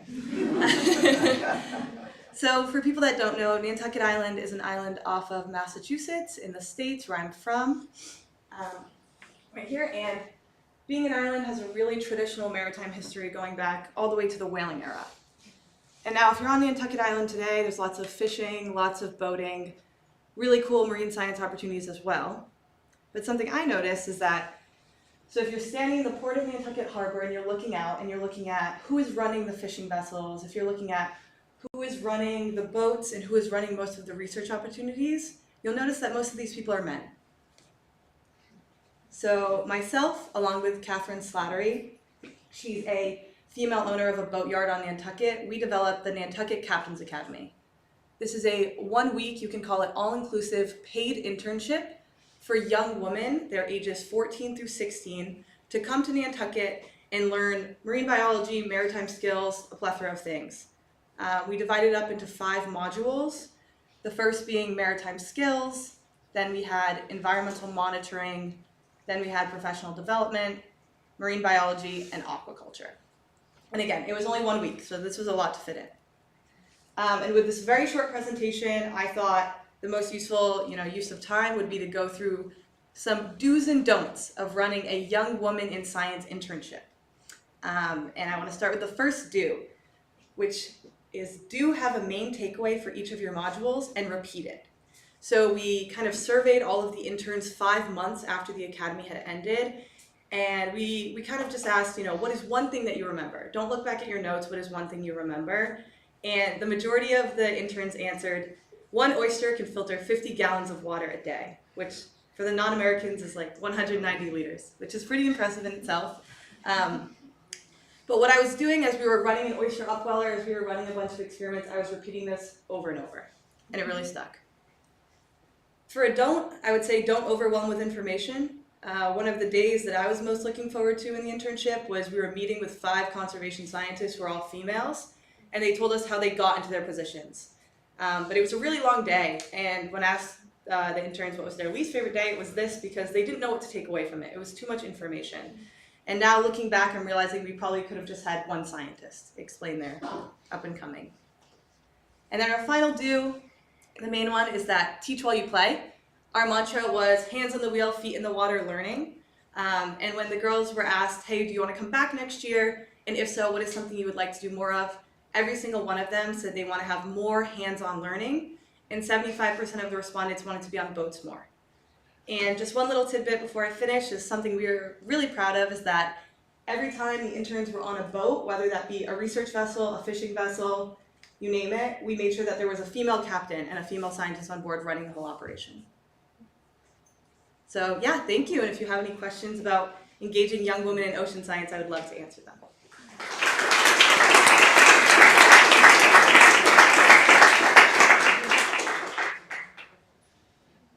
If you have questions. There is one question at the back.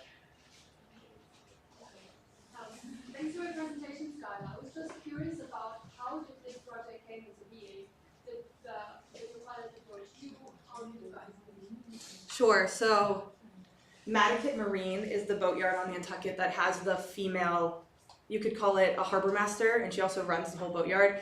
So it was really her idea from the get-go, and then she needed kind of people with more science experience to come in, and we had collaborated before, and for the last year it was just myself and her, but now we're hoping to get some more international scientists as well as just more fisherwomen, women harbor masters, people like that.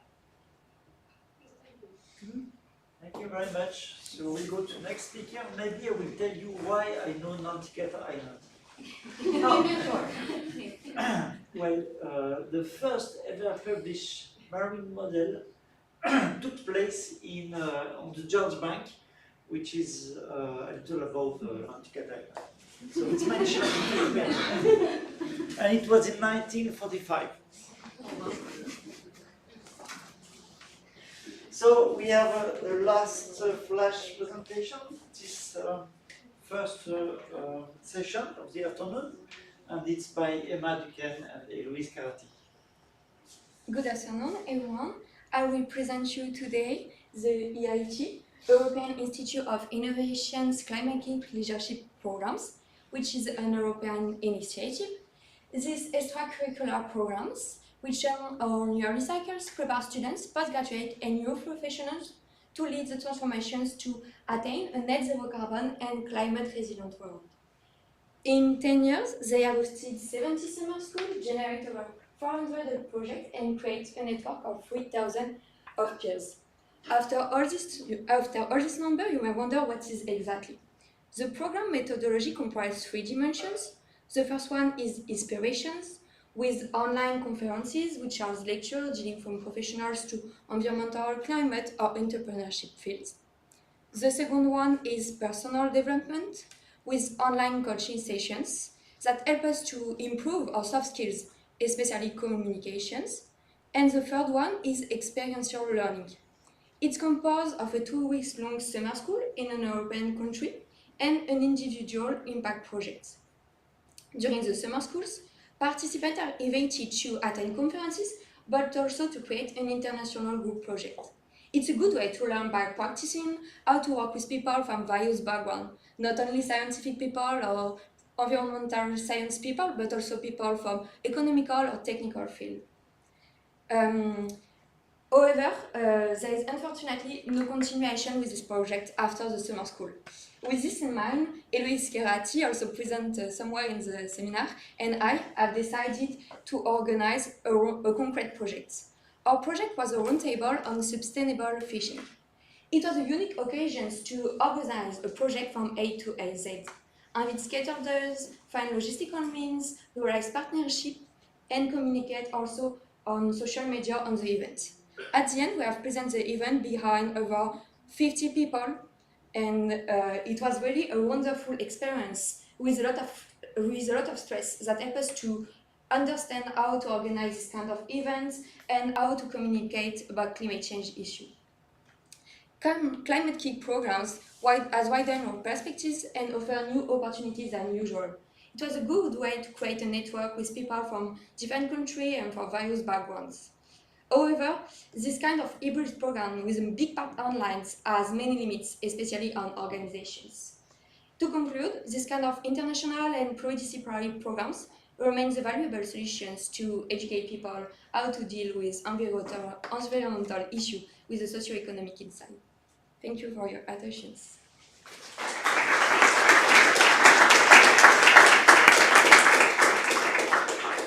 There is time for questions before we go to the coffee.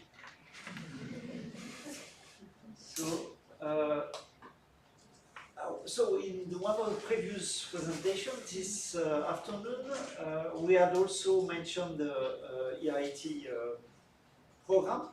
So if Massimo was listening to you, I don't know if he's here, but you as a student, what would you propose to make what you learn and where you want to go as a network, so a next step, the one that you said was missing?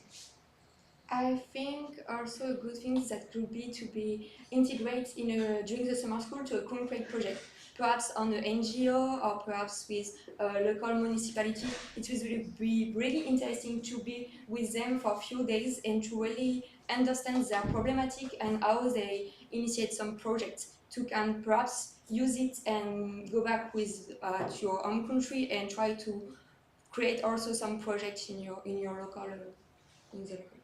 And how would you keep all the students which attended to the program connected?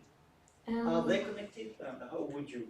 They have created an alumni parts, which are some. We also have some mails to have some information about the programs, and there are some other kick, and we are invited to attend some other kick, and also when there are some summer schools, we are invited to go and to explain our backgrounds as the new students. Okay, thank you. So, I think, thank you very much for all the presentations. They were very nice, very informative, and I think it's very stimulating for discussion that we can start over the coffee. And so we start the next session in at 4:20.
So we're going to start the next session, which is all about Blue digital learning resources. And for that, we have a keynote speaker today. It's Dr. Cláudia Delgado. Welcome, Cláudia. She graduated in aquatic environmental sciences and holds a PhD in marine biology. Since 2011, she is responsible for the Ocean Teacher Global Academy from IOC-UNESCO. And she contributed to the IOC Capacity Development Strategy, first published in 2015. She's also a member of the IOC Capacity Development Group of Experts. She has organized over 200 international courses in 4 languages in marine sciences. And soon she's also joining our team. So please welcome Cláudia. The floor is yours.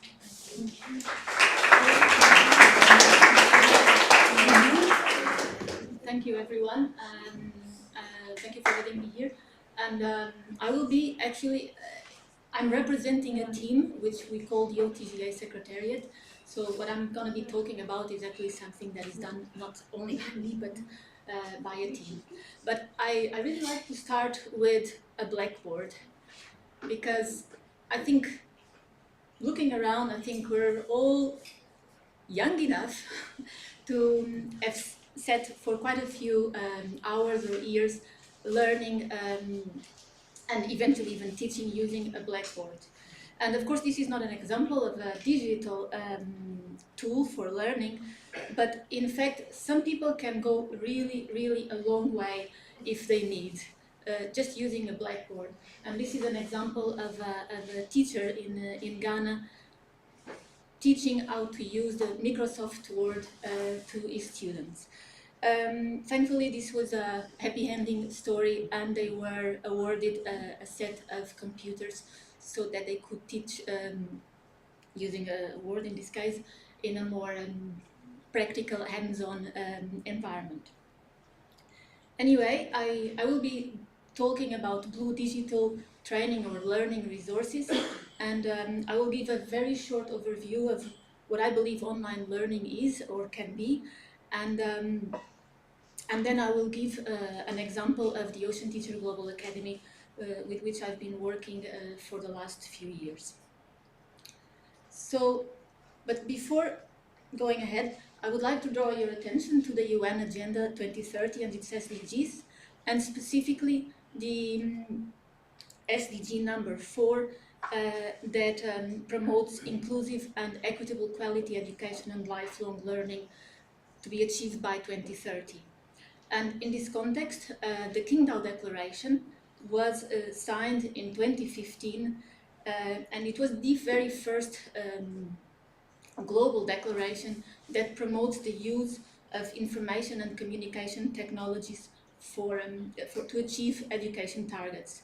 And very important, I believe, is the mention to the quality learning, to using online learning innovations in a way to promote lifelong learning pathways, and also promoting international cooperation. I think 2020 is will remain in our memories for a couple of generations at least, and the World Health Organization declared the COVID-19 as a global pandemic the 11th of March 2020, and just 2 weeks later, over 1 billion students, including adult learners as well, were out of school due to the global lockdowns. However, precisely because we already had a few online tools available, the impact on training was not as bad as it could have been, precisely because we could make sure of using technology and online learning platforms to continue training. I have to, however, underline that this is what we call emergency remote learning, because it was not planned and nobody was actually ready to deliver online training as it was needed. So, first things first, what is online or distance or remote or e-learning? in a very simplistic way, e-learning can be defined as the use of computer and internet technologies to deliver a broad array of solutions to enable learning. Can e-learning be used to develop any type of skills? Not really, and in fact the cognitive skills are the most suited for to be used in an online training environment, because these imply, for instance, understanding scientific concepts or following instructions, and so developing procedural skills as well as applying methods in new situations and problem-solving situations. The psychomotor skills and the interpersonal skills are not as adequate for or suited for an online training environment. When is it adequate to use e-learning? There's a number of situations or contexts where e-learning can be explored and used in very beneficial ways. And I would not want to go through all of them, but perhaps I would like to highlight situations like there's a lot of content to be delivered to large audiences, to large numbers of learners.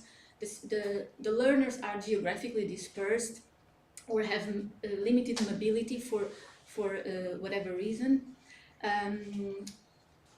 Mainly, these are adult learners, so they are very self-motivated, and they have they need to follow these trainings at their own pace. So these are some of the situations where e-learning can be really adequate. Distance learning is not something recent, very much on the opposite. In fact, I do recall seeing lingering around at my parents' place cassettes, because my father wanted to follow English courses that was the method a few decades ago. So, in fact, and even though I sometimes hear comments that pedagogy is not an exact science, and I may, at least to a certain extent, agree with that. In fact, COVID was the perfect storm and the perfect test tube for us to learn a lot about online learning, about what to do and also what not to do. And just to emphasize that there is a growing body of evidence, of knowledge and best practices on how to deliver online and blended training. What we really need to move from is move beyond replicating what we do in a classroom context, in a face-to-face context, through just using web conferencing. That was done in 2020, and it was perfectly understandable because we were rushing and unprepared. However, if we make use and explore other tools like the use of gamification and even simulation and virtual reality, we can go a long way using online tools, and in fact there is evidence that it can be as efficient, or sometimes in some contexts online learning can be even more efficient than classroom training. Of course, we cannot ignore the digital divide, and in fact if you look at this, when I was preparing for this presentation, I came across this report, Trends Mapping Study, Digital Skills Development, from last year, and you can see the percentage of students that had internet access at home in 2019, as well as how much the teachers and the course providers were already using online tools for delivering training before COVID-19. And as you can see, at least half of the world was not connected yet. So this is extremely important, and this is why we need to be very careful when designing training courses, because these need to be very lightweight and easy to access, even for people who have poor connectivity. Okay, so I will move into what I would call a case study, the Ocean Teacher Global Academy, OTGA in short, and give some of what was our path into online learning.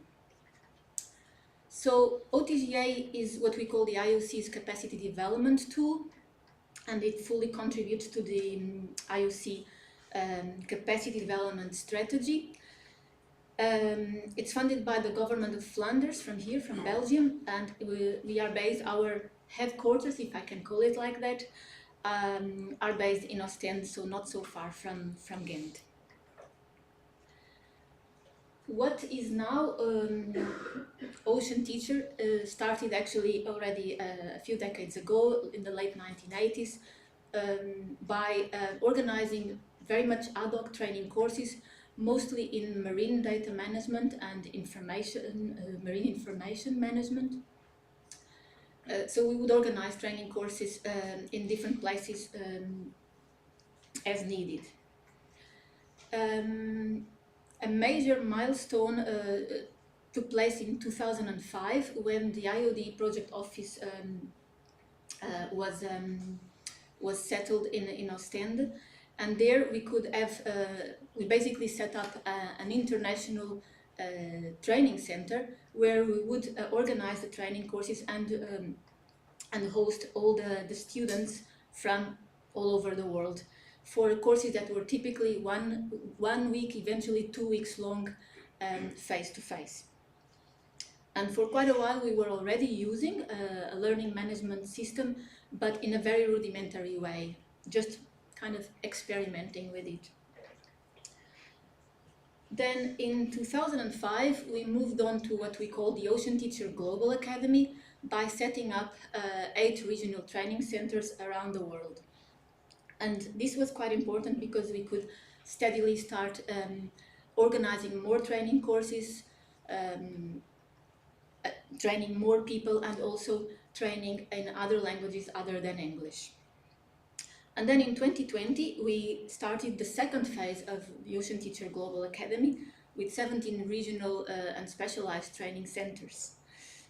But, and the Ocean Teacher, what we call now the Ocean Teacher 2.0, aims at developing a portfolio of packaged courses, not only related to the capacity development needs of the IOC member states, but also of other partners and stakeholders. And these courses are supposed to be delivered online and or blended learning format through the training centers. So the Ocean Teacher e-learning platform is what we call, it's the backbone of Ocean Teacher. It uses Moodle, which I believe many of you are quite familiar with. And it basically enables the sharing of content, the co-designing of courses, and anyone can learn anywhere, anytime. Another very important component of the Ocean Teacher, as I mentioned, it's its training centers. We now have a network of 17 training centers that work together and share contents and co-organize courses. These are also very important because it enables us to, in one hand, organize the training courses in the language that is relevant to the region, but also to incorporate case studies that are meaningful for the regions. Now, of course, in 2020, we had to rush into online learning. We were quite happy that we had already some experience with using Moodle. And in 2020, it was, everyone kind of froze, so the activity was rather low, but we took that time to precisely to learn how to teach online. Some of the challenges we faced, if I can summarize it in two words, is digital literacy or lack of it. And what we found is that, especially from the part of the instructors, they were very prone into directly transferring what they were doing in the classroom before 2020. And of course that designing or completely restructuring courses into an online environment takes a lot of time and requires a new set of skills, and definitely an important change in the way we think of learning and teaching. We also had a survey amongst our audience, amongst our instructors, and we definitely realized they overestimated themselves regarding what they knew about how they could use an online learning platform. From our learners, what we saw was a sharp increase in the number of applications for our courses, but on the other hand, they were less engaged during the courses, and they also had a much lower commitment to completing the course and to delivering the assignments. It was also very challenging for them to combine work and following a course remotely, because they were working, at the time they were working either at home or eventually back at their own offices, and then on top of that they had to follow a training course remotely. So this is an extra challenge. And then we also had some technical challenges, namely because of time zones. Our audiences are either purely global, so 24 hours, or at least within a given region. And this implies always talking to audiences that are sometimes 2, 3, 4 hours apart in a given region. So this was also another part of the equation. Of course, internet connectivity can be an issue, sometimes firewalls, and as I mentioned, we were also learning on how to take even better advantage of the learning management system we run. So what we did is we've completely restructured our typical courses. So a course of 30-40 hours long became minimum a 3 weeks week-long course, but ideally more. It was our experience. It should take at least 6 weeks, sometimes even 10 weeks. And the workload per week for the students should not be more than 5 to 10 hours per week. We had to make it very clear what was mandatory content versus what was optional or additional resources content. Regarding tackling the internet bandwidth and ensuring accessibility, we really promoted, and I know this may be a bit counterintuitive, we've promoted the use as much as possible of text-based content and avoiding too much extra information that is too heavy.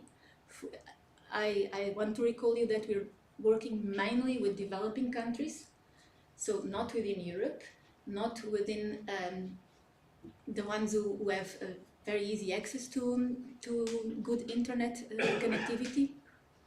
So promoting very lightweight courses and that are easy to follow.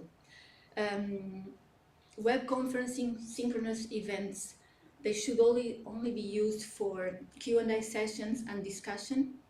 And one thing that is quite important for our courses is community building, communities of practice. And therefore, we always promote the use of the tools that exist in the learning management system, namely using the discussion fora and the chats. Also very important in online learning is it's not just about delivering knowledge, it's about assessing how much this knowledge is being taken up. So assessments, including assessment tools, is extremely important, and they should be both formative and summative. Because we are dealing with relatively big audiences, we also promote the use of assessment tools that can have automatic grading, but to facilitate the work of the instructors. However, we can always use assignments that can be afterwards graded by the instructors, and they can provide either text, so written feedback, or even audio or even video feedback to the individual learners. And of course, another thing was we were issuing certificates online, and this can be somewhat tricky So we had to make sure that the criteria was very well defined beforehand, that the students knew what they were expected to do, and this can be very easily tracked after during the course through the activity completion tracking tools of the e-learning platform. To address the gap in knowledge or preparedness of the instructors to designing the training courses online, we've been working with an e-learning expert, and we designed a customized designing and teaching online course for our instructors. And we also created a lesson tutorial, because we found that in Moodle one of the tools they have is called Lesson, and this is very suitable for the kind of training we are using, because it allows us to very well track the paths and the progress of the students. And then we had one-to-one coaching sessions during the preparation phase of each course, trying to guide the instructors, what are the best tools, maybe you should use this tool, avoid using this or something else, in order to optimize their work. And then, last but not least, we've also prepared a standard course template that it includes a start year section where it explains very clearly for all the students what they are expected to do, what they expect from the course, what they need, namely, for instance, what kind of hardware or software they need. And this is a mandatory section for the learners, meaning that they really need to go through this section before they actually start the course. Only afterwards the actual content of the course is enabled. And then we have a standard structure for each of the course modules that should follow exactly the same or very close to the same structure for each course. This template has been, in the meantime, is available now in English, French, Spanish and Portuguese, since these are the main languages of our training courses. What we found, and our decision process to make this course template was given that our instructors, our subject matter experts, should be focusing on creating content, on delivering content, and not on the course design. So we offer them these course templates that they just need to fill in, so to speak, in a simplistic way of saying, putting things. On the other hand, for the students, it's also quite important that they know what to expect, and they can focus on following the course contents, and not like each course that they follow or each module that they follow, they have a completely different structure and they are wasting their time finding their way. Finally, we also implemented what we call the OTGA course rubric, which is basically a framework of every single step or every single element that a course should include. And at the end of the course, we make internal assessment of the quality of each course, and they should, at least to kind of pass our internal assessment, they have to comply with at least or obtain 80% of the points for these courses. We're also ISO certified as a learning services provider outside academic or formal education. So what have we learned from 14 years of training? I only have data since 2009, which is when Ocean Teacher was formally established as a training, as a project. So as you can see, in the beginning, with a single international training center, we were very limited. We were training around 100 people per year. When we established the the first phase of the Ocean Teacher Global Academy with the training centers, we started steadily increasing the amount of people trained. And as you see in 2020, our activities were limited. But after that, when we finally managed to start implementing online learning, we really picked it up, and we are now very close to training almost 1,000 people per year.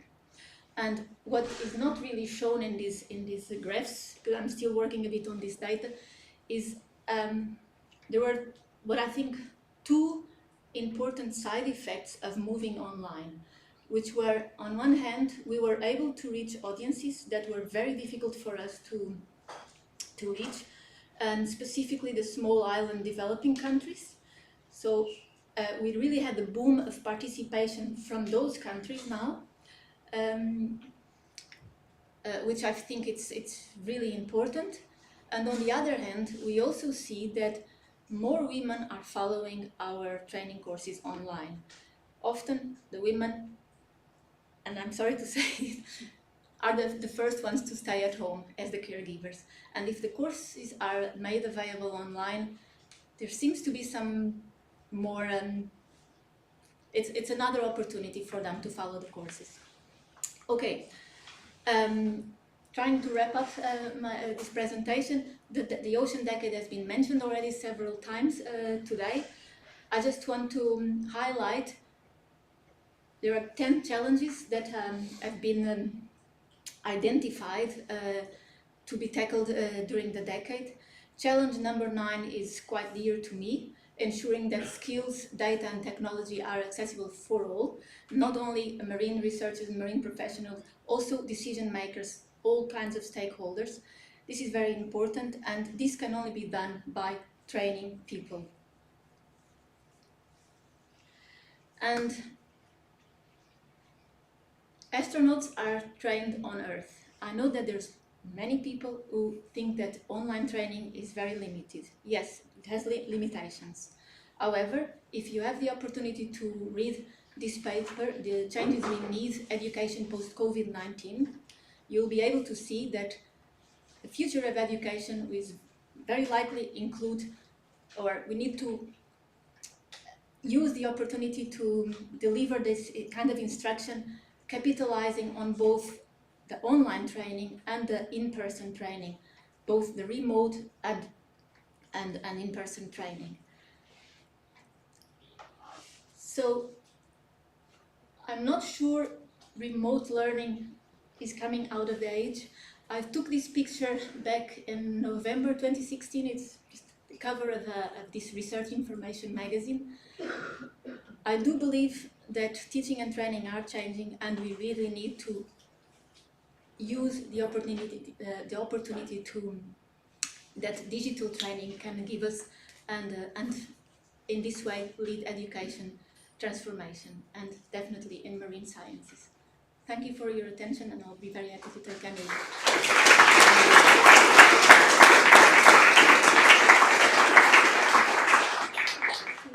Thank you, Cláudia. Unfortunately, we have time just for one quick question from the audience. Is there any question?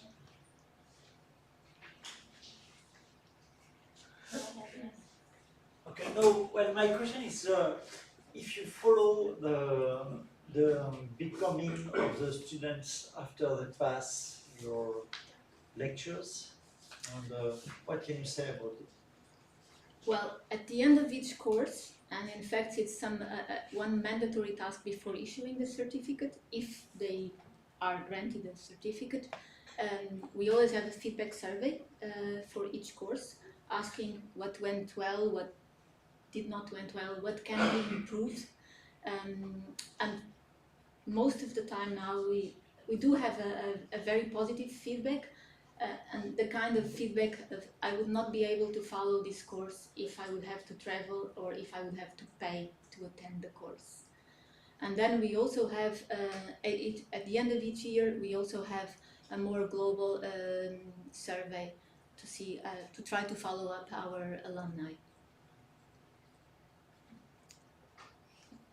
Thank you so much, Cláudia. I think most of us, we have used already the the Ocean Teacher Academy. I think so. Most of us. So thank you for that, for making it possible. And if you have more questions for Cláudia, please. She will be present tomorrow and on Wednesday as well. So reach out. We continue with the full presentations, and we welcome Noemie Larrouilh from University of Nantes. She will talk about develop a wider marine community by an international digital university, the case of the UNEC. Please, Noemie, the floor is yours.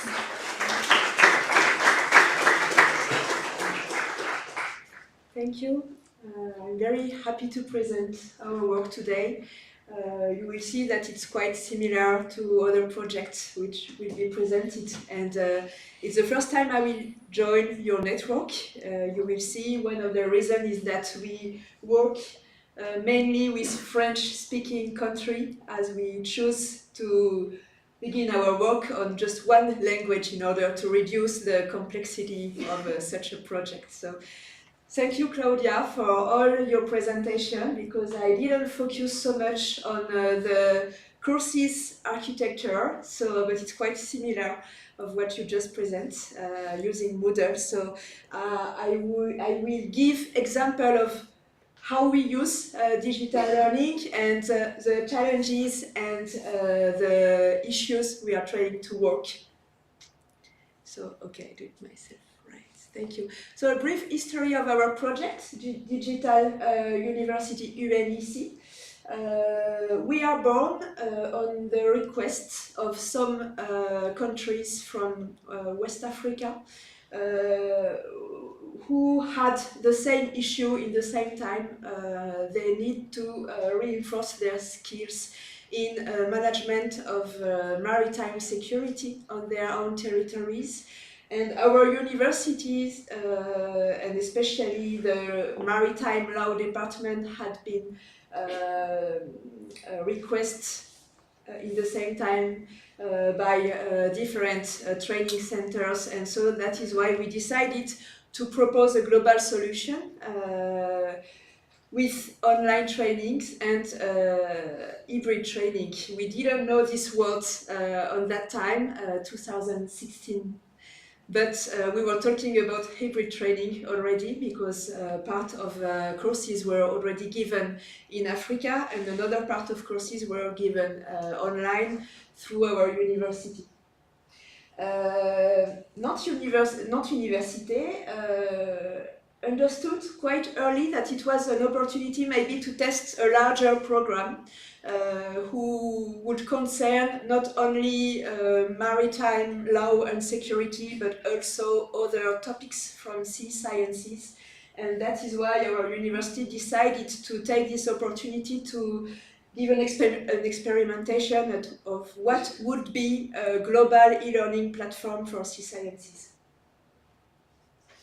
So the initial objective of the project was to test a multidisciplinary training catalog from our master's degrees program. As you should have the main problems in your own university, we work with several faculties, and the maritime topics are very deeply included inside some general topics like law or economics or biology or others. So we worked in order to extract maritime subjects and propose course contents which would be not only full master's degrees but also customized courses. And so we created a first catalog with 3 different levels of courses. We named the first level after level 0, which is more like a prerequisite level. Then level 1 with all the technique topics, and level 2 who is used to train more expert people. So it's also a way to manage the different public we have now. Students, of course, but also maritime professionals and also non-maritime professionals. And we know that today, with the fast evolution of maritime activities. We have a lot of people from other professional backgrounds who are now joining maritime activities and need to be trained at the basic level of what is the ocean system. So now, after 6 years working, we trained more than 800 people. So it's not so much actually, but we are we consider anyway this because it has been said before. In order to pursue a full online program of training, you have to be very motivated, and most of people who are involved in our trainings, they are already like senior administrators or like managers or like directors of companies, and so they are high quality people. And for our alumni network, it's a very good thing, and it gives a lot of opportunities for our students to exchange with them. So most of our students join the master's degree programs, which are given like full master's degree programs or customized programs with only 1, 2, or 3 courses, for example. So the 2 fields that we developed first are law and security and also marine technology, which includes marine and offshore infrastructures and all the physical sciences linked with exploration and marine renewable energies. We just begin to give university certificates. We opened this format 2 years ago, and so now we have quite few persons following those certificates, and we are increasing this. And we were quite surprised to receive a lot of private requests from different companies.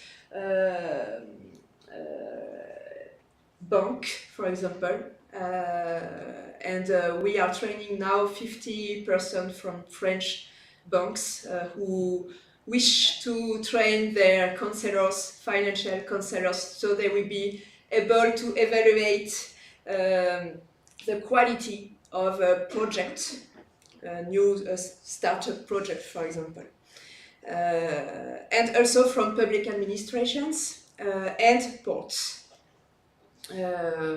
From this year, we also begin to provide trainings for trainers, especially because our first experiences were in the frameworks of international cooperation, and now our partners are in this specific position where they welcome themselves foreign students. For example, we work with Ivory Coast, and now our partner teams from Ivory Coast, they also want to be trained about distance learning in order to be able to give access by themselves to their courses using distance learning.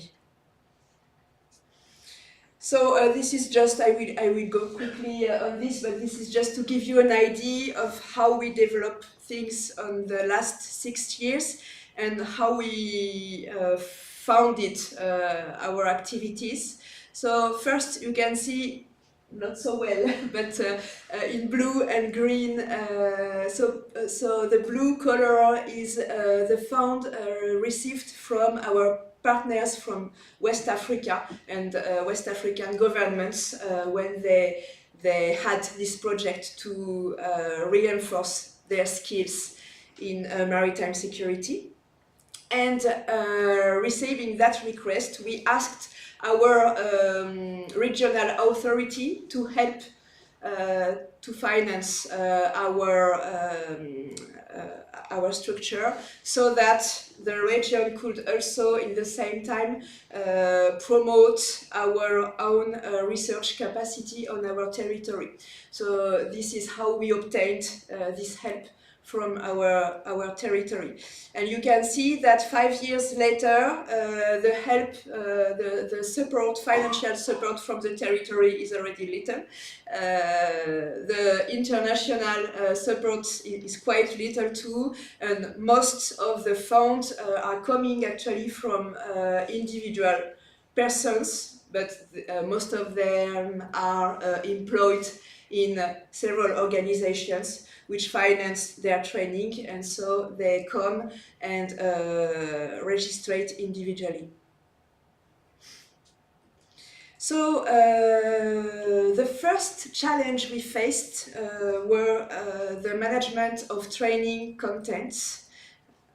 Most of you knows what does it mean, maritime training contents, which are interdisciplinary, first of all, and which now accumulate a lot of issues.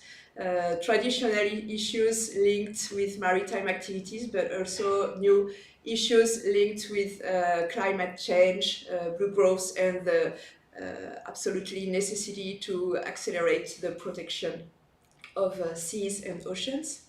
But this was not the only difficulty we had. The first actually difficulty in terms of difficulty level was the variety of work culture. We are working with teachers from very various scientific cultures, and it's really not the same thing to talk about maritime activity when you are coming from biological sciences or public works or physical, everything, or law. So it was not so easy to work, with and to try to organize a global training content with all of this. So we created a kind of tree-structured organization inside the instructive team. Each scientist works with a practitioner, and each course, each skill has his own group with people from any discipline, any topics. So this is how we treat actually. That means that we have a quite big administration staff compared with the teaching staff. The second challenge were about training resources. How to manage the training resources, and how to manage the obsolescence and resources. I will go fast now. So the main solution we found is a perpetual project approach. So we consider that every 3 years is a project, and every 3 years shall benefits from a full financement, and then we need to renew after 3 years. We need to be in capacity to renew the totality of the resources we created, and this limits a lot what we our creation capacity actually. And the third and last challenge is about public, how to manage international public and how to manage distance public. And about this, the main solution is the techno-instructive recommendations.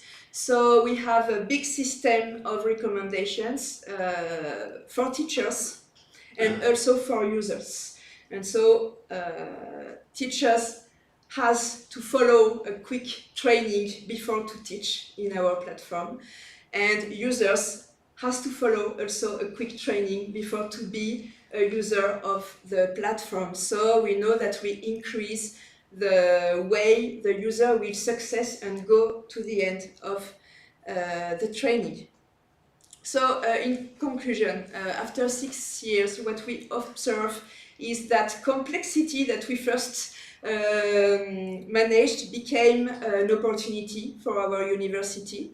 First, because it increases a lot relations between students and professionals. As our group of students are 50% now composed from students, and 50% composed from senior professionals. So it helps all students in their relationships, professional relationships. And then, considering individual objectives, we try to take most as possible advantage of distance learning facilities. And this means trying to link as much as possible the training with the general individual project of each person. Sorry, I've been a little bit long, so I will invite you to read maybe the last diapositive of my presentation, and especially the new challenges we have to face now with literacy and marketing especially. Thank you. Thank you, Noemie.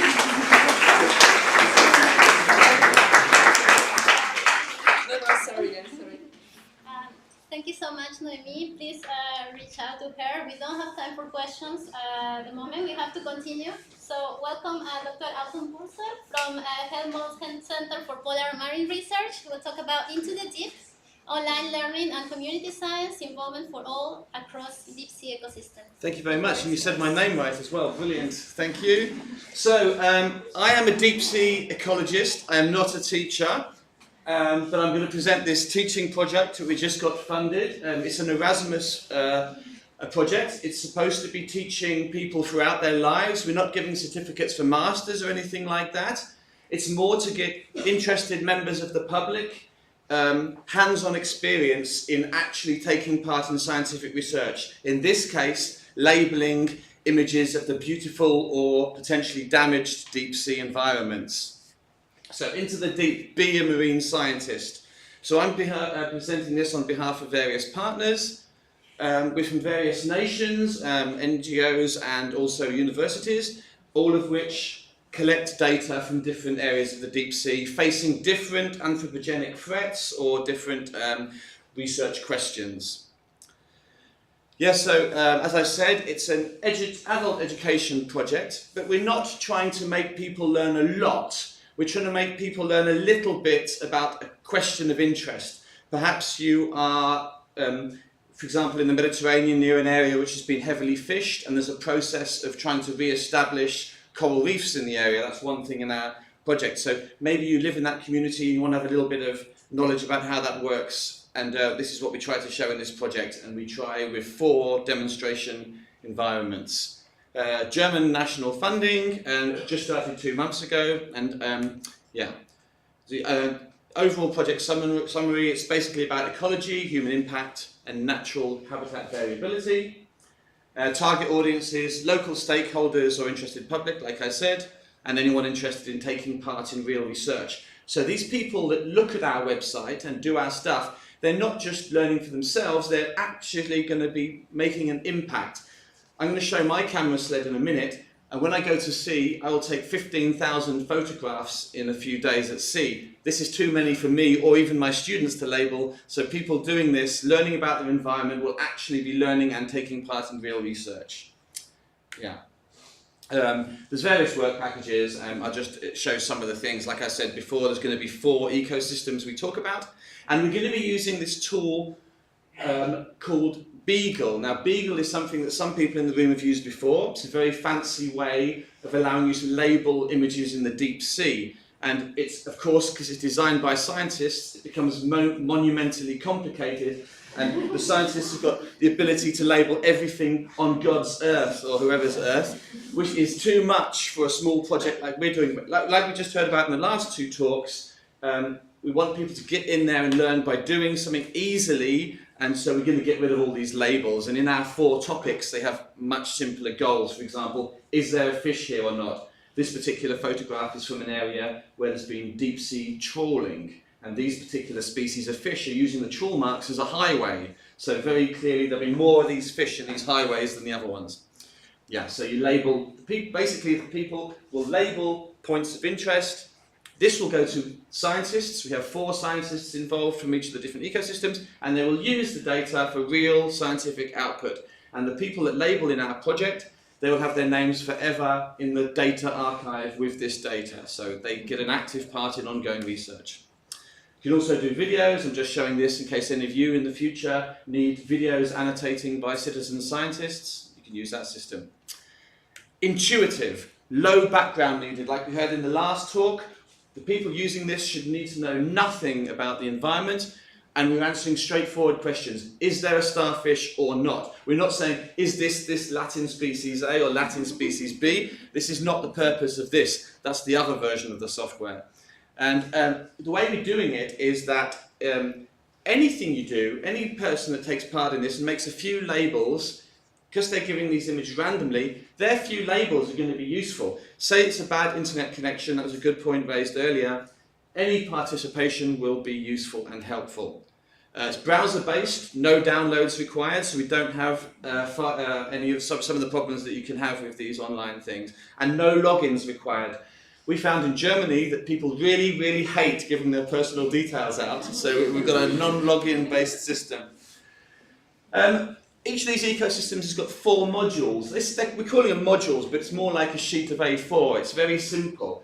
How does an ecosystem work? So it's basically, say for example, that deep sea fishing one. We just give a quick overview of how that ecosystem works, what animals are there, how the water column is, how the ecosystem is changing. For example, that fishing area is near Svalbard, so it's where the Gulf Stream goes, and the Gulf Stream may be slowing down because of global warming, so we would introduce people to that concept. The impacts of humans, in this case, it's direct physical damage to the seafloor, so we can talk about that. And then we introduce them very quickly how to use this labeling system. So no matter what area they're interested in, this is what they would do. And usually these 4 topics are, we know that there's regional interest in these 4 test topics, and ideally in the future, other projects will be added, things of political interest or interest to society. Yeah, we call it the citizen scientist tool until we started the project, and now we're going to call it a community researcher tool. Apparently citizen science is too specific, so we have community researcher. So this is particularly because we're looking at, in one of our topics, an area of an island in Greece, where the entire island, it seems, cares about the animals that are living around in the water. They don't want to call themselves citizen scientists, they want to call themselves community researchers, so we're going to use that instead. So, and it's based on this software that me and Anne and other people have seen in the last 15 years in deep sea science, this image-based tool. Yes, so with scientific and educational rigour, so we really want to introduce people very quickly to this. We're not giving certificates, they're just supposed to understand better what's in their newspapers, what's in the political situation for these environments. So the educational rigour is quite minor, the scientists will present these things and explain it to them, and scientifically the questions we're going to ask are so broad that we can't mess it up. And in any case, this software is very clever, and say you have 200 people labelling one dot and one person labelling another dot, that one is discarded from the analysis. So it's a very sensible piece of software in the background, but the users don't need to know about that. And if you accidentally click in the wrong place, it won't matter. Yeah. Entry point for all beneficiaries. So we really want to have these online seminars to talk. The scientists, I do one bit of this, for example. I will make myself available to talk to the people who want to talk to us in this project about what's going on in that area. So we do that. We have a map. We're going to have a map on our hub site showing where other citizen science projects might be. So if you like doing one of these, maybe you want to go over here and do this one, or over here and do this one. And we're also going to do an ebook of case studies on citizen science projects in the marine environment and how well they've worked. So this is what we've put together. This is what we have to do because this is what Erasmus funding says we're going to do. So this one we will do.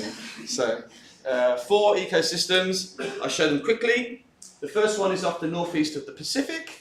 This is a canyon very close to Vancouver and Victoria. So it's 870 meters deep, but close to shore, and it's got methane volcanoes, and it's got all sorts going on there. These are egg towers laid by snails. We've got giant crabs. It's a great location that people in that area are interested in, and also it's dynamic, and there's all this stuff in the water is phytoplankton that is coming down the canyon, being transported after a bloom in the surface waters. So this is an at-risk ecosystem from global warming. Yeah, and then we have another one here, which is northwest Mediterranean. This is one of many cameras off the Catalan coast, which is photographing the fish communities around these various reef structures. Now they're seeing in the last 10 to 15 years a change in the fish distributions. So in this case, the people will be labelling just fish, and sometimes maybe 2 different types of fish. But this is changing as it slowly increases. It's only a small increase. There's a change in the community here, so the people can come in and they can label that. Yeah, and this is an interesting one. This is one around on the Greek islands. Now, we have very beautiful corals just below the diving depths, very, very beautiful, and they are re-establishing these corals. Luckily for these corals, they're ones that we can transplant back.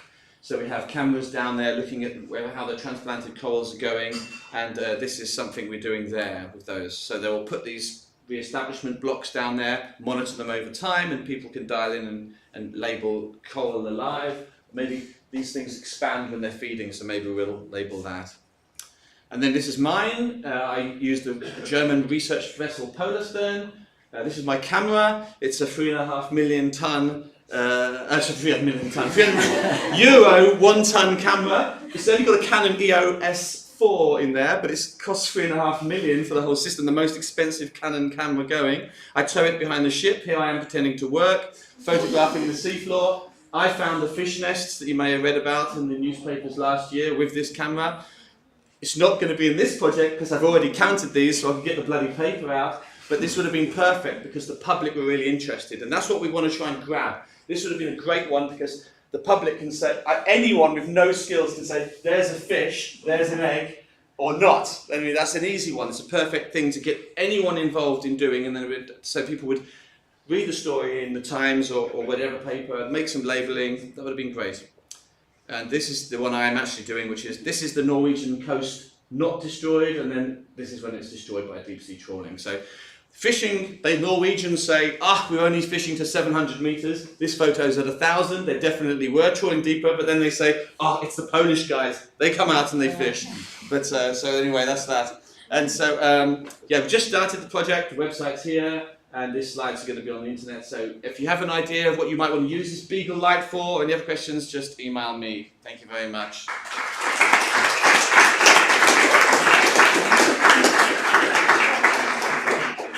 Thank you so much, Autun.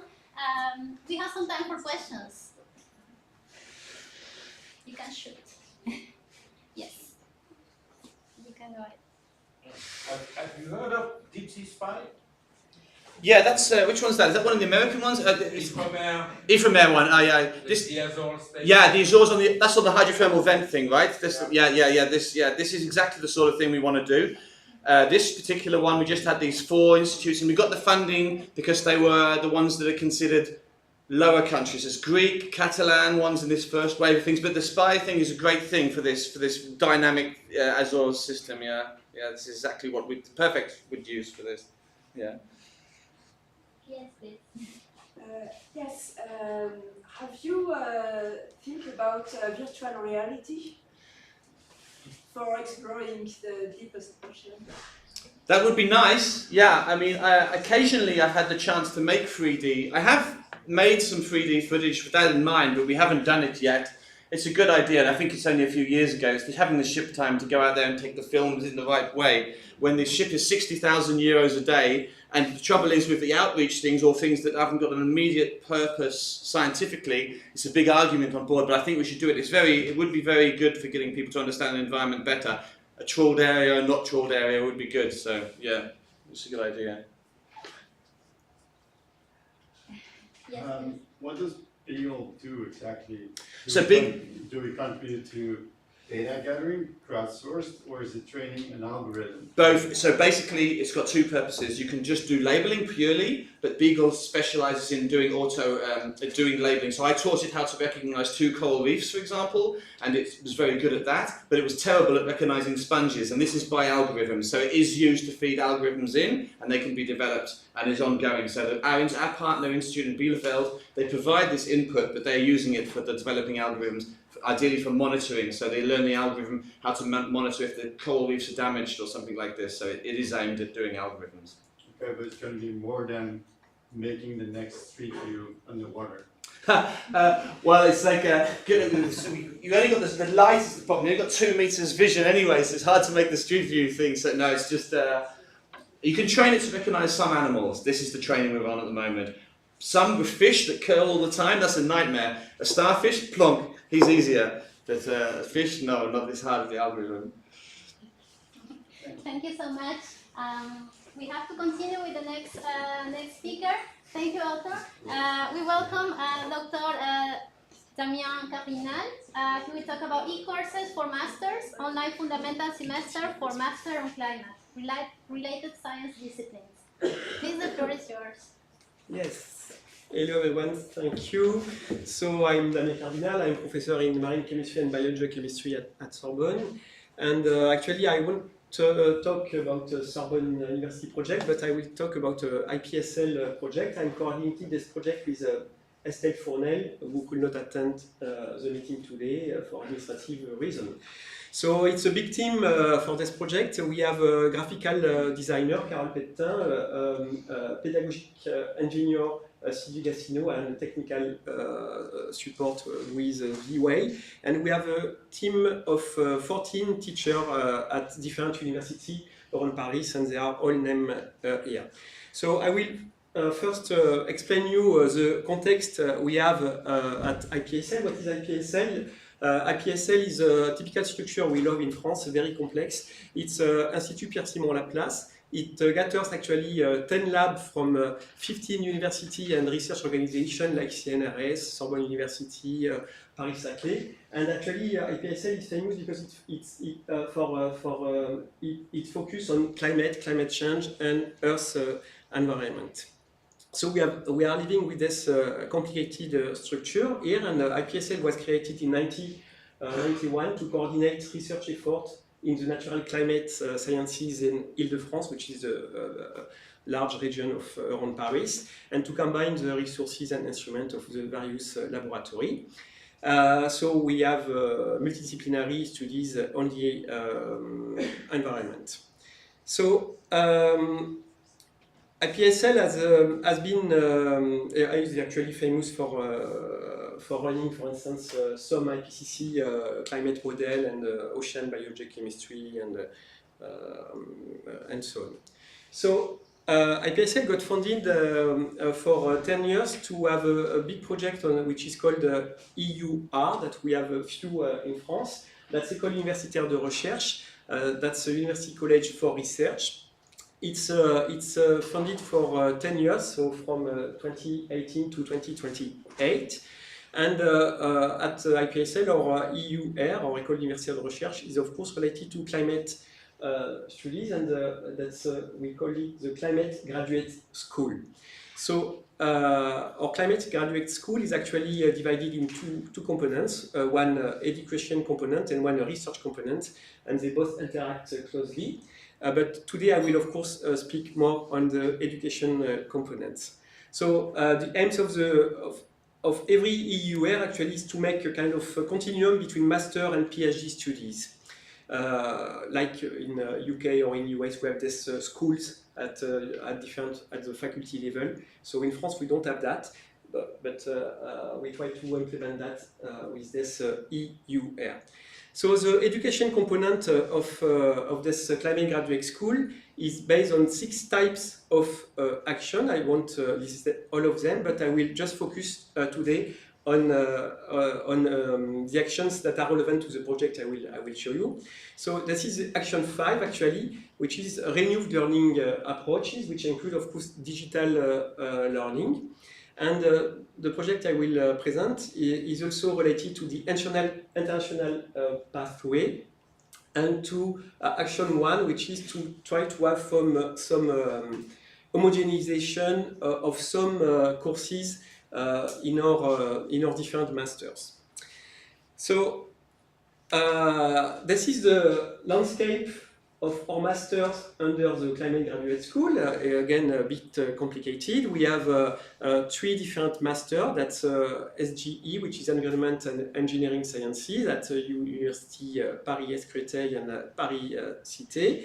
We have a STEP Master, Earth and Environment and Planetary Sciences at Paris-Saclay and UVSQ. And at Sorbonne University, we have SDUE, which is Ecology, Universe and Environmental Sciences.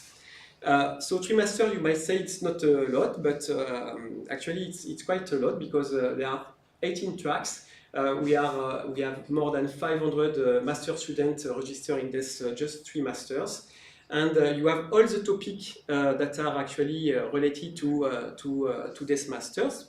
And here I have just selected the keywords for the topic relevant for ocean sciences, like marine biogeochemistry, ocean dynamics, marine ecology, water pollution, environmental policies, and climate and paleoclimate. And to complexify a little bit the picture, we have also 3 engineer schools or Grande École that are part also of this climate graduate school. So now I will present you the project. The project is e-courses for master, and I will actually show you, I hope it will work, a teaser of this program. And I will stop talking for 2 minutes. I hope it works.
Okay, so I hope you like at least the music. So you have seen that its project is under development, so these courses are not available yet. There are 7 courses, and I don't know if you have seen that one of the characteristics is that we are trying to develop a self-paced learning. So what is self-paced learning? It's actually the extreme way of how to do digital learning, because it will be they will be available fully online. That's here you have the different types of mixing you can have for a course between face-to-face and e-learning. So we are first developing these courses to have to be fully online, to be followed by students at their own rate. That means self-paced with asynchronous, sorry, and they will be autonomous. So For that, the student will have to register. Each course is equivalent to 3 ECTS and is independent from the other one, and we don't expect the student to follow all of these 7 courses. They will choose maybe 1 or 2 depending on their background and on their needs. So thanks to the graphic designer we are developing a common design charter, and of course you will have this blended online courses available in the Moodle, but every pedagogical material that will be developed, like a video, a scheme, a quiz, will be actually made available to the i-CalPSuL teacher community. The courses will be available in French and English with subtitle or dubbing. And the time frame is that we hope that they will be partly implemented at next September, and the project should be finalized by September 2024.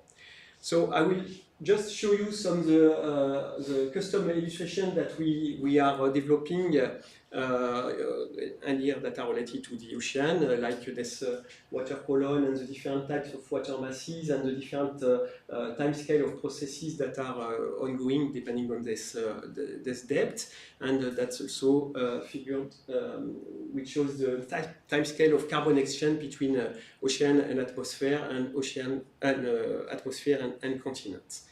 So we can have also some simple 2D animation, like here it's in a case, it's not a copepod, it's a Daphnia, that's a lake, that you have some fecal pellets, they sink, so this is how to show respiration ongoing when this material is sinking, and that release CO2 in the lake, or it can be the case of course also for the ocean.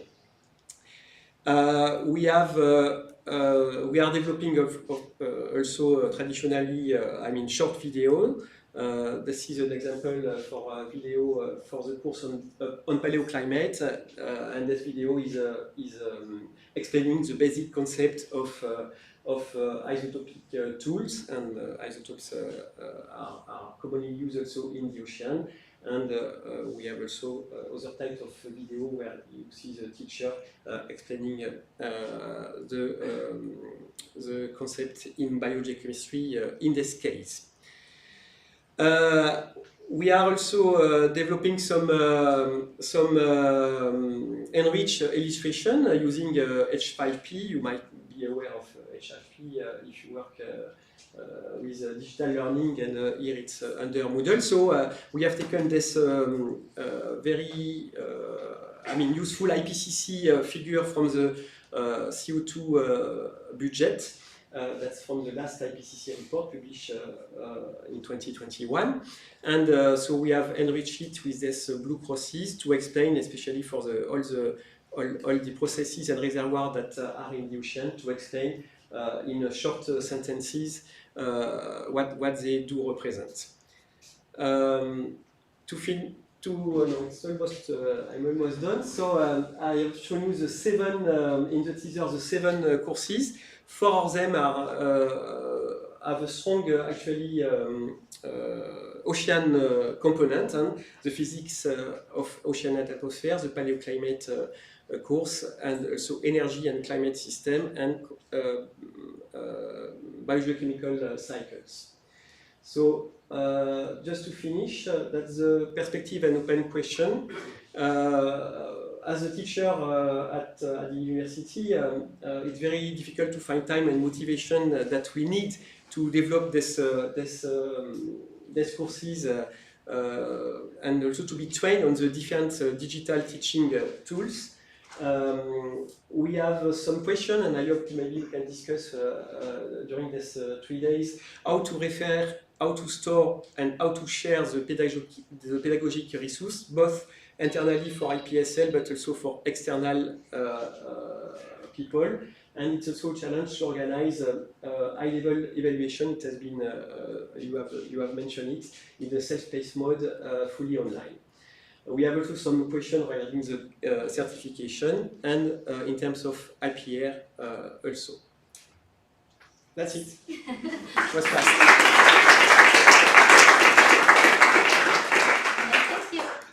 Thank you. thank you, Damien. We have time for questions.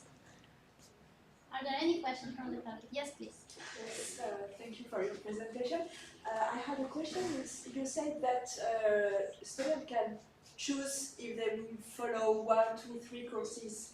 And so what is the place of the program in the general training program of the students? Yeah, because of this 15, okay, we have like 5 or 6 universities. So all these courses are not part of a curriculum yet. So they have been developed mostly. We have some students that join our master program at the second year only. And if they have not followed first year on climate, on master in climate sciences, they will be able to do that either as a prerequisite or to complete their training. We have time for other questions. Anyone? Yes, please. Have you considered having students from very far backgrounds from environmental science, like economy, or students from other fields that could be interested in this kind of content? That's a good question. So far, I mean, we do have one of the master, which is about media and climate. So there is one master in our university. It's run by Université Versailles Saint-Quentin, which is already for journalists, and so they will be able to follow that in this case. Thank you so much, Damien. We will see you again now for the flash presentation. So we continue with the flash presentations. Remember that you have 3 times for to talk and then 2 minutes for questions. So we welcome Cristina Di Camillo from Marche Polytechnic University. She will talk about short online courses supporting ocean education and training.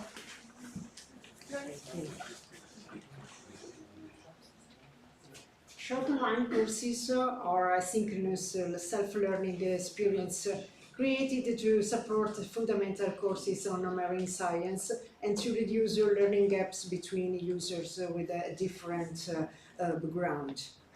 These courses have been developed within the European Strategic Partnership Oceantraining, whose partners are the Ghent University, GMIT, Polytechnic University of Marche, and Sorbonne University. And the first beneficiaries of these courses will be the students of the International Master of Science in Marine Biological Resources. By the way, the courses may be targeted to any other researcher or educator or trainer interested in marine science. Before designing the courses, the topic have been selected directly by the students. That's a very important point because the courses address specific learning needs of the students, and this should discourage the course dropout. That is unfortunately is an issue of the online learning material. And after the realization, now we are going to test the courses by submitting the courses to a small group of students, and we will obtain their feedback to improve them. And these are the fundamental courses. Within the courses have been realized, and there are other additional courses about science and technology. The courses have a general structure, a standardized structure that could be followed by other course creators to generate new courses.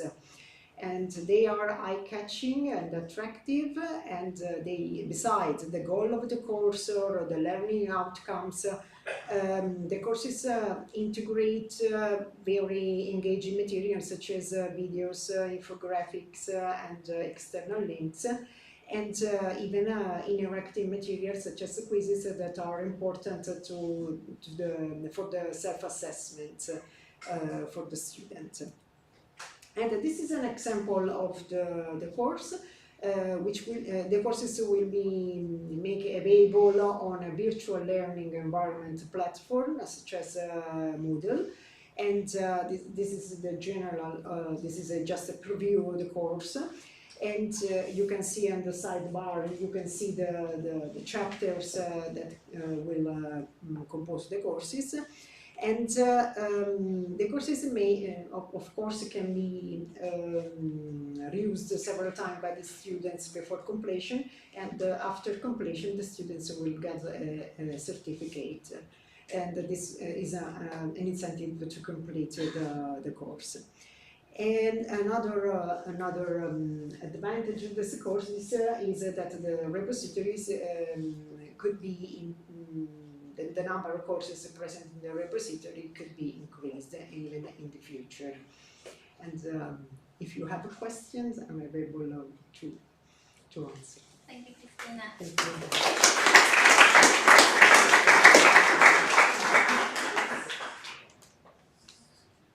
Do you have any question for Cristina? Yes, please. So at the moment, are those courses just available to the embassy students, or are that For the moment, they are not available because now we are testing them, and we want to collect the feedback, and then once this phase is completely, then we will make them available on the Moodle, and first for the university students, yes.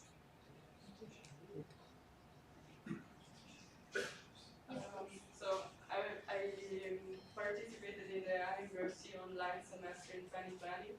So I'm a test subject of the first online courses, and I would like to know what you have implemented and what not.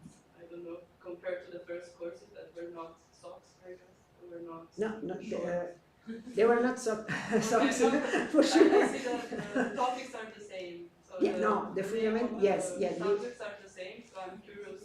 These short online courses have been realized within the main topics that were the 6 fundamental courses of the MBLC program. But I can help with the answer if you want. Sorry? I can help with the answer. Ah, okay, okay. I think you were not involved in the online semester. Ah, the online one. That will yes. just give a brief Okay. answer. No, the main difference is that you may be confused. So there was the 6 fundamental courses were developed for the online semester that we did twice, basically in 2021 and 2020 and 2021. And then these ones are short online courses, so it's a completely different thing to the online semester. Just support. Which is the difference But if you learn something from mostly in terms of the workload. One of the main complaints was that I guess teachers underestimated how much time it would take students to go through the content. So teachers would always think that reading 4 papers and doing all these activities would take a student 3 hours when it was taking them 8 hours. So yeah, it was mostly reducing time, content, and introducing more like dynamic activities, basically. Yeah. Sorry to interrupt. It's good. Yeah. You were not involved in your own semester. Is there any other questions? If not, then we continue. I will welcome Professor Lars Stemmann from Sorbonne University. He will talk about digital tools to support the sharing of learning resources in marine science. So, thank you for your attention. So we have seen that many of us are developing digital tools, movies, complete courses like we just saw, but do anyone know where they are stored, how you can access them and how you can use them? Myself, I can't. And in fact, preparing a lecture takes me a huge amount of time, and it's always more than what I think when I start to do it, so that I'm just finished 1 hour before the lecture.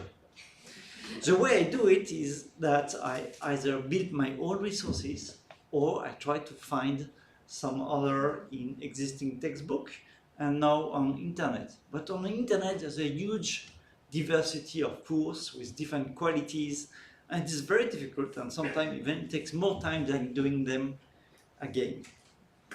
So at the beginning of this project, Oceantraining, one of the goals was to assess how a tool could help the educators, mainly university educators, to prepare their lectures by looking at the pro and the con of any platforms or a catalog that will allow to make the preparation of the course faster. Will also help to spread the good practices by building better courses, and also will value the course producers.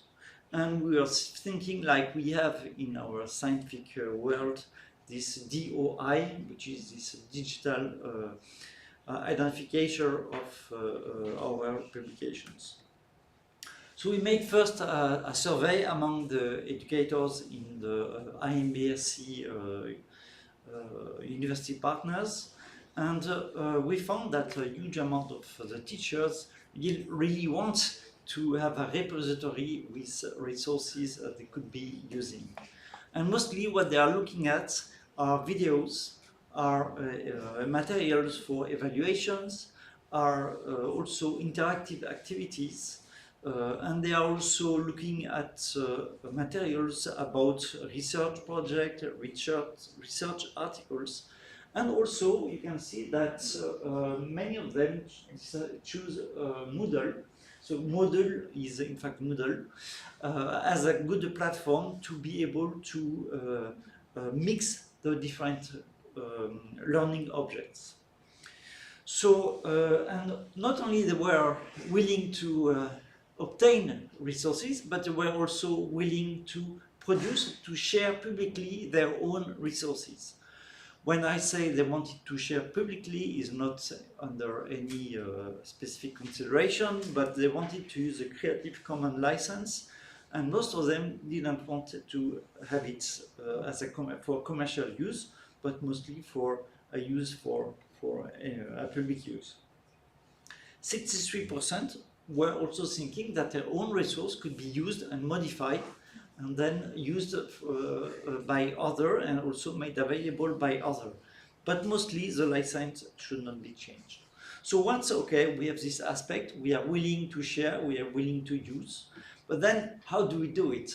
And we have been looking at the different platforms by doing a meta-analysis, and we have also been looking at the different kind of standards that exist, and there is a huge variety of them. You can see there is more than 105 existing standards. At least we found that one, the learning object metadata, LOM, is a standard which is widely used, which has the advantage to have core vocabulary, and then vocabulary that can be very specific. So now what we are trying to do is that we are trying to make a publication on this synthesis, and then we are also developing our own web application that would be hosted on the Marine Training EU website. And this application, the goal of this application, which should be seen as a prototype, is to be used by the, at least for the moment, by the teacher of IMBSC, so they can say what are the good points, what are the bad points, what is still lacking, so that maybe we can improve it in the future. But that would absolutely require to set new projects and to get funds, because that takes really a lot of time also. Thank you.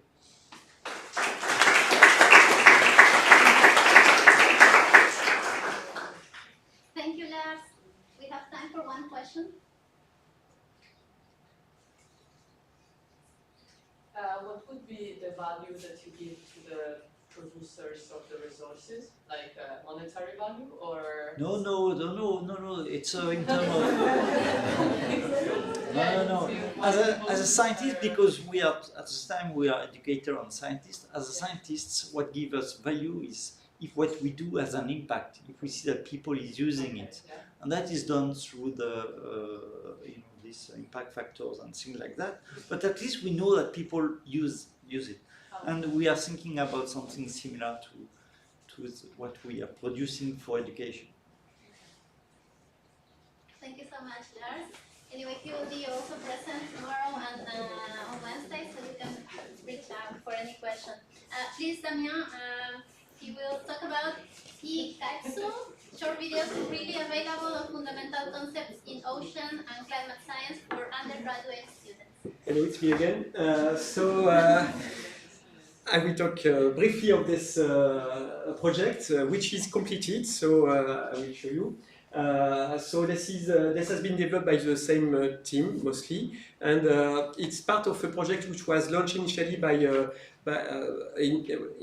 e-Marine Lab, which was a project led by Sorbonne. At that time it was UPMC, and we have extended it to other teams. So in 2015, under the e-Marine Lab project, UPMC Sorbonne project, we have developed actually 13 short videos to illustrate the main concept in oceanography for undergraduate students. And the project was very successful, and I could get support from IPSL actually to develop 30 new videos for the 3 different teams that were out of oceanography and that are relevant for IPSL. That means climate, atmosphere and paleoclimate. And the project also funded the dubbing of all the video, including the oceanography one, in English. And they are actually available on our channel, IPSL channel, which is on Canal U TV. Canal U means U is for university, so it's university channel in France. So here you have the list of the 13 videos which are relevant for oceanography. That's you will find the thermal and circulation opening, blah blah blah, etc. So the use of this video for undergraduate students, I'm using them. They can be used. And the main usage I have as a flip class. So I ask a first year student to watch a video on the specific concept before the class. So they have to watch it. I'm doing that especially for big auditorium. Then I don't have to present and to teach the concept during the face-to-face class. I can use this time for interactivity, Q&A session, quiz, or for smaller group practical application. Of course, these videos, they are available. Students can go back to them anytime, so they can be used for them to revise before exams. You have a big peak of watch just the day before the exam, and they can also go back to check if there is something that might be unclear. I am using them also for master students. Some of them are here in the room. They can look at this video to revise the basic concept. Maybe they didn't have the same courses when they were bachelor students. And of course, they are available for the large public, for anyone who is scientific curious, and they can be used for e-learning, either chosen with learning or imposed by COVID lockdown. So for some stats on this project, we have roughly 15,000 views per year on our platform. And when I'm using them as a flip class, 90% of the first year students who have watched this video found them useful for this 101 course on Earth, Environment and Climate.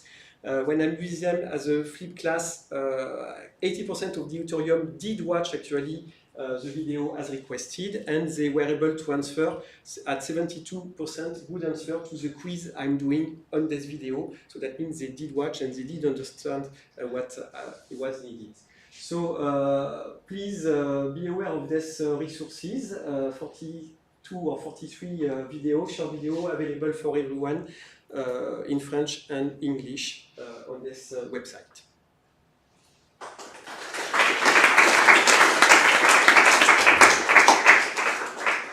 Thank you, Damien. Is there any question from the public? No time. I see Mario. If no, we continue. So we welcome our next speaker, Ulrich Hoeche from Atlantic Technological University. He will talk about digital immersive experience, Catch Your Lobster, and eat it.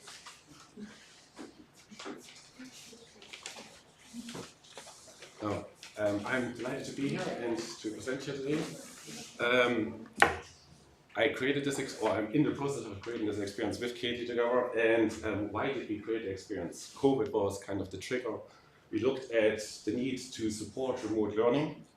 And one other thing was making learning more accessible to students. And the reason there was kind of, sometimes the weather on island is not good, you can't go out in the boat to the habitat of the lobster. The other thing from the culinary perspective, because I'm a culinary lecturer, not an ocean scientist, lobster is a quite expensive commodity to work with in a culinary perspective. Okay.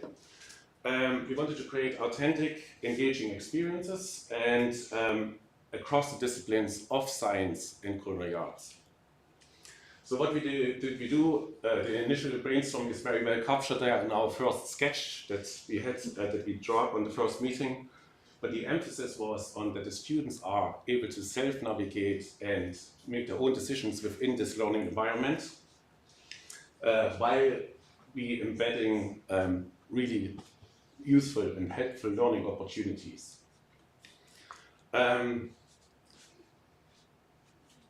What else did we do? We developed the science strand and the culinary strand in tandem, where we had the science strand concentrated on the habitat, general biology, anatomy, fishing regulations, sustainability, animal ethics and welfare. And the culinary strand then looked at optimum storage of the lobster to minimize the stress on the animal prior to being killed. Then also proper killing of the lobster, cooking, as well as extracting the maximum amount of meat and developing recipes that then utilized every part of the lobster, so I get the maximum out of the lobster that I'm using. How did we go about it? After much planning and refining, we selected the tools and the workflows to create this interactive experience. And one thing that was very important as well to produce the content with students. So we have the student engagement while producing this experience. So we had 3 marine, applied for freshwater and marine biology students that helped us with the boat experience to create this. And we had a film and documentary student that actually filmed every part of the content for this experience. At the moment, we are in the process of kind of selecting and transforming the content into digital learning objects. And what's next? At the moment, we're finishing the project and embedding the content that we're creating at the moment into this immersive experience. Also, then when the experience is fully finished, we want to incorporate it into the curriculum wherever applicable. But the main thing is also that we shared the design process that we went through, and what we learned from the design process, pitfalls and so on, so to make future projects of that nature easier and more doable for people that want to follow this. Last thing but not least, we want to gather a lot of feedback once we have that tool up and running from the students to see where we can improve the project on and what else can be done with it. Thank you very much.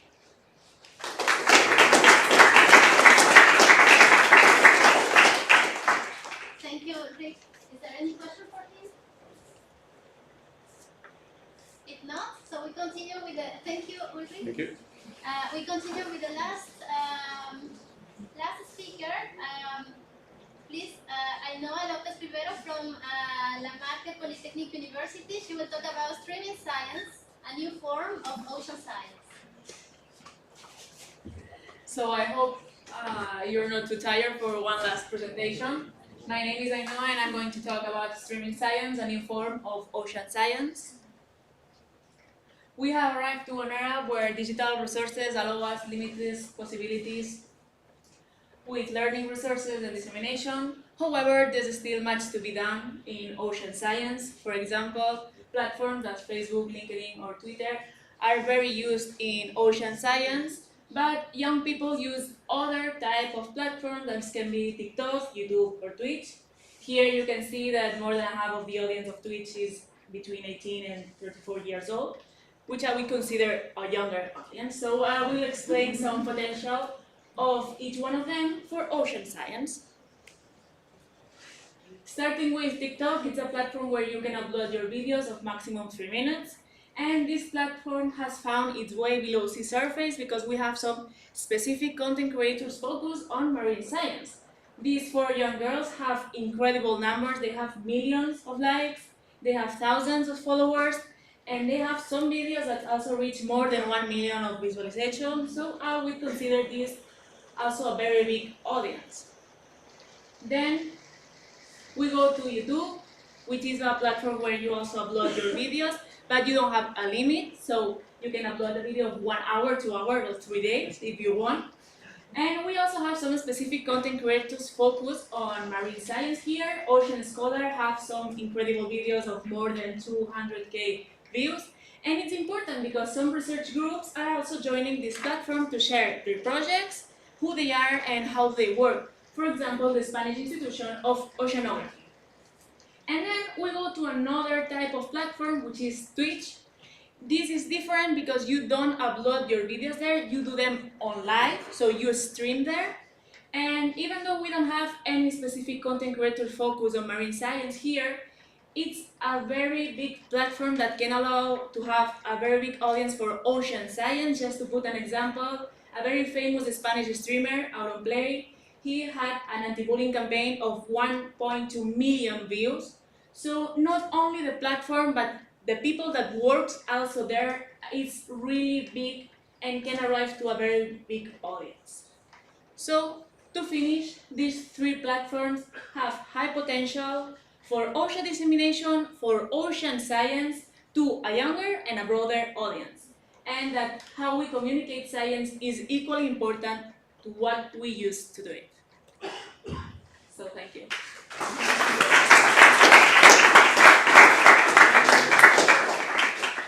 Thank you, Ainhoa. Do you have some questions for Ainhoa? Yes, please. I know, like, I've seen a lot of TikToks about science that are just full of science misinformation, and they tend to be the most popular ones. How do you think we get, like, scientists who know what they're talking about to get to that same level of popularity? That's a difficult question, but I think that the important thing is that all the videos about science, ocean science or any kind of science, need to be reviewed by someone that knows about that field.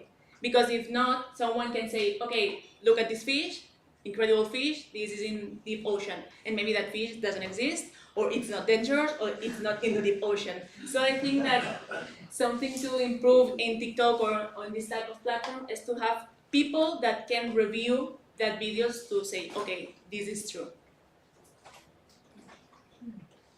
Is there any other questions? No? And thank you so much, Ainhoa. And thank you all for joining this panel. Mario, I don't know if you want to give some final message today. Just for tomorrow, don't forget for the workshops to bring your laptop, please, preferable if your laptop is charged. Yes, that's it, I think. Thank you very much for being here today. I'll see you tomorrow.